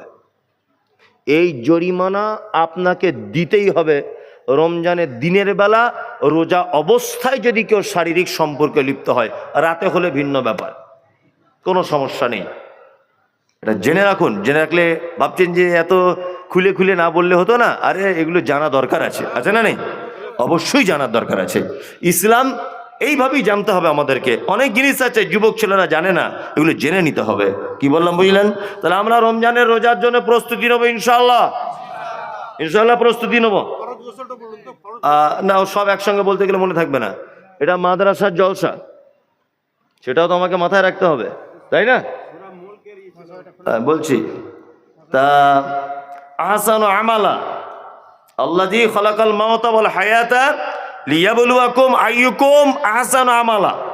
আল্লাহ আমাদেরকে সৃষ্টি করেছেন কেন? ওটা উত্তম আমল করার জন্যে, তাই তো? এই আয়াত পর্যন্ত শেষ করে দিয়েছি।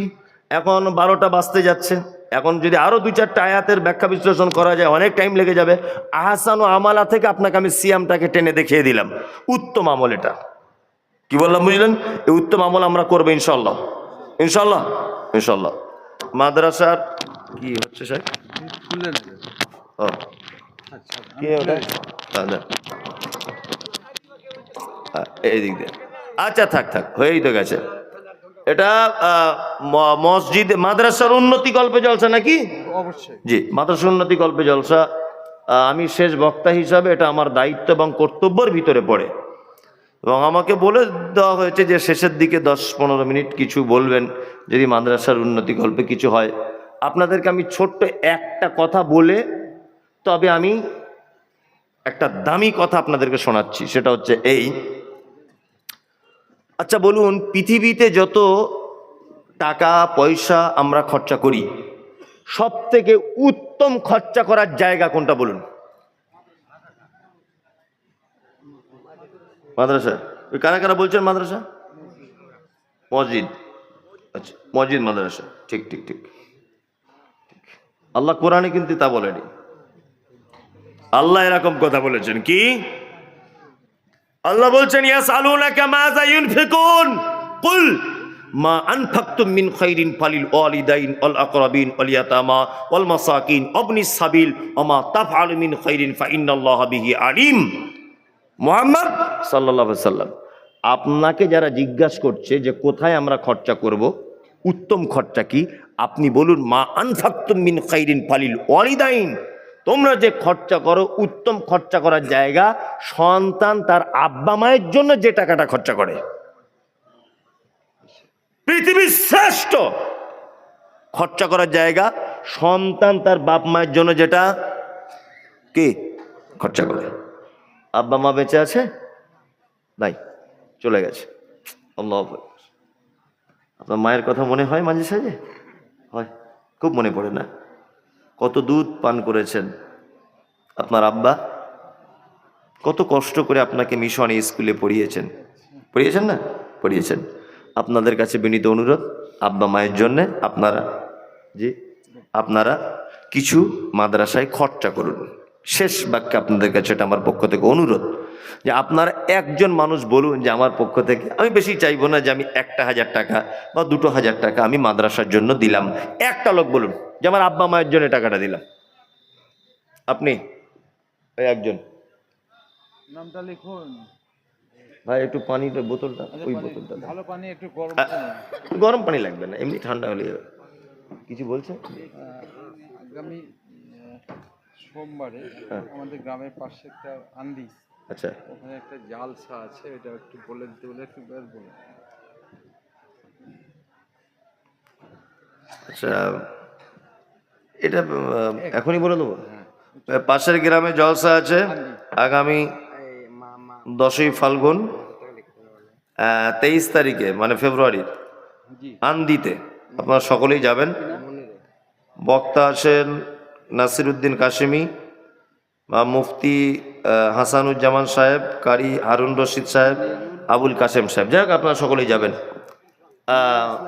ভাই, আপনার আব্বা মায়ের জন্য একটু খরচা করুন। রমজান মাসের কবরে কি অবস্থায় আছে তারা। কারিউল 1000 টাকা। আর কেউ ভাই দেন 1000 টাকা দেন, দেন আল্লাহর দেন ভাই। হ্যাঁ, 500 টাকা ইমদাদুল। 1000 টাকা না পারেন আপনি 500 টাকা দেন, আল্লাহর রাস্তায় দেন। কারিউল 1000, তাই তো? জি। আচ্ছা, ইমদাদুল এইটা নগদ দিলে আপনি দিয়ে দিবেন তো? ফোন পে দেন দেন দেন, নাম্বার বলেন। ফোন পে দিয়ে দেবেন। ফোন পে দিয়ে দেবে, এখনই দিয়ে দেবেন। হ্যাঁ, স্ক্যানার রাখতে হবে। মহিমেন, মাইক ম্যান আপনি? বাহ বাহ বাহ, আপনার মাইক ভালো মাইক। দোয়া করে দেবেন। যদি বলছেন এতক্ষণে বলছেন, কি এতক্ষণ বললেন না?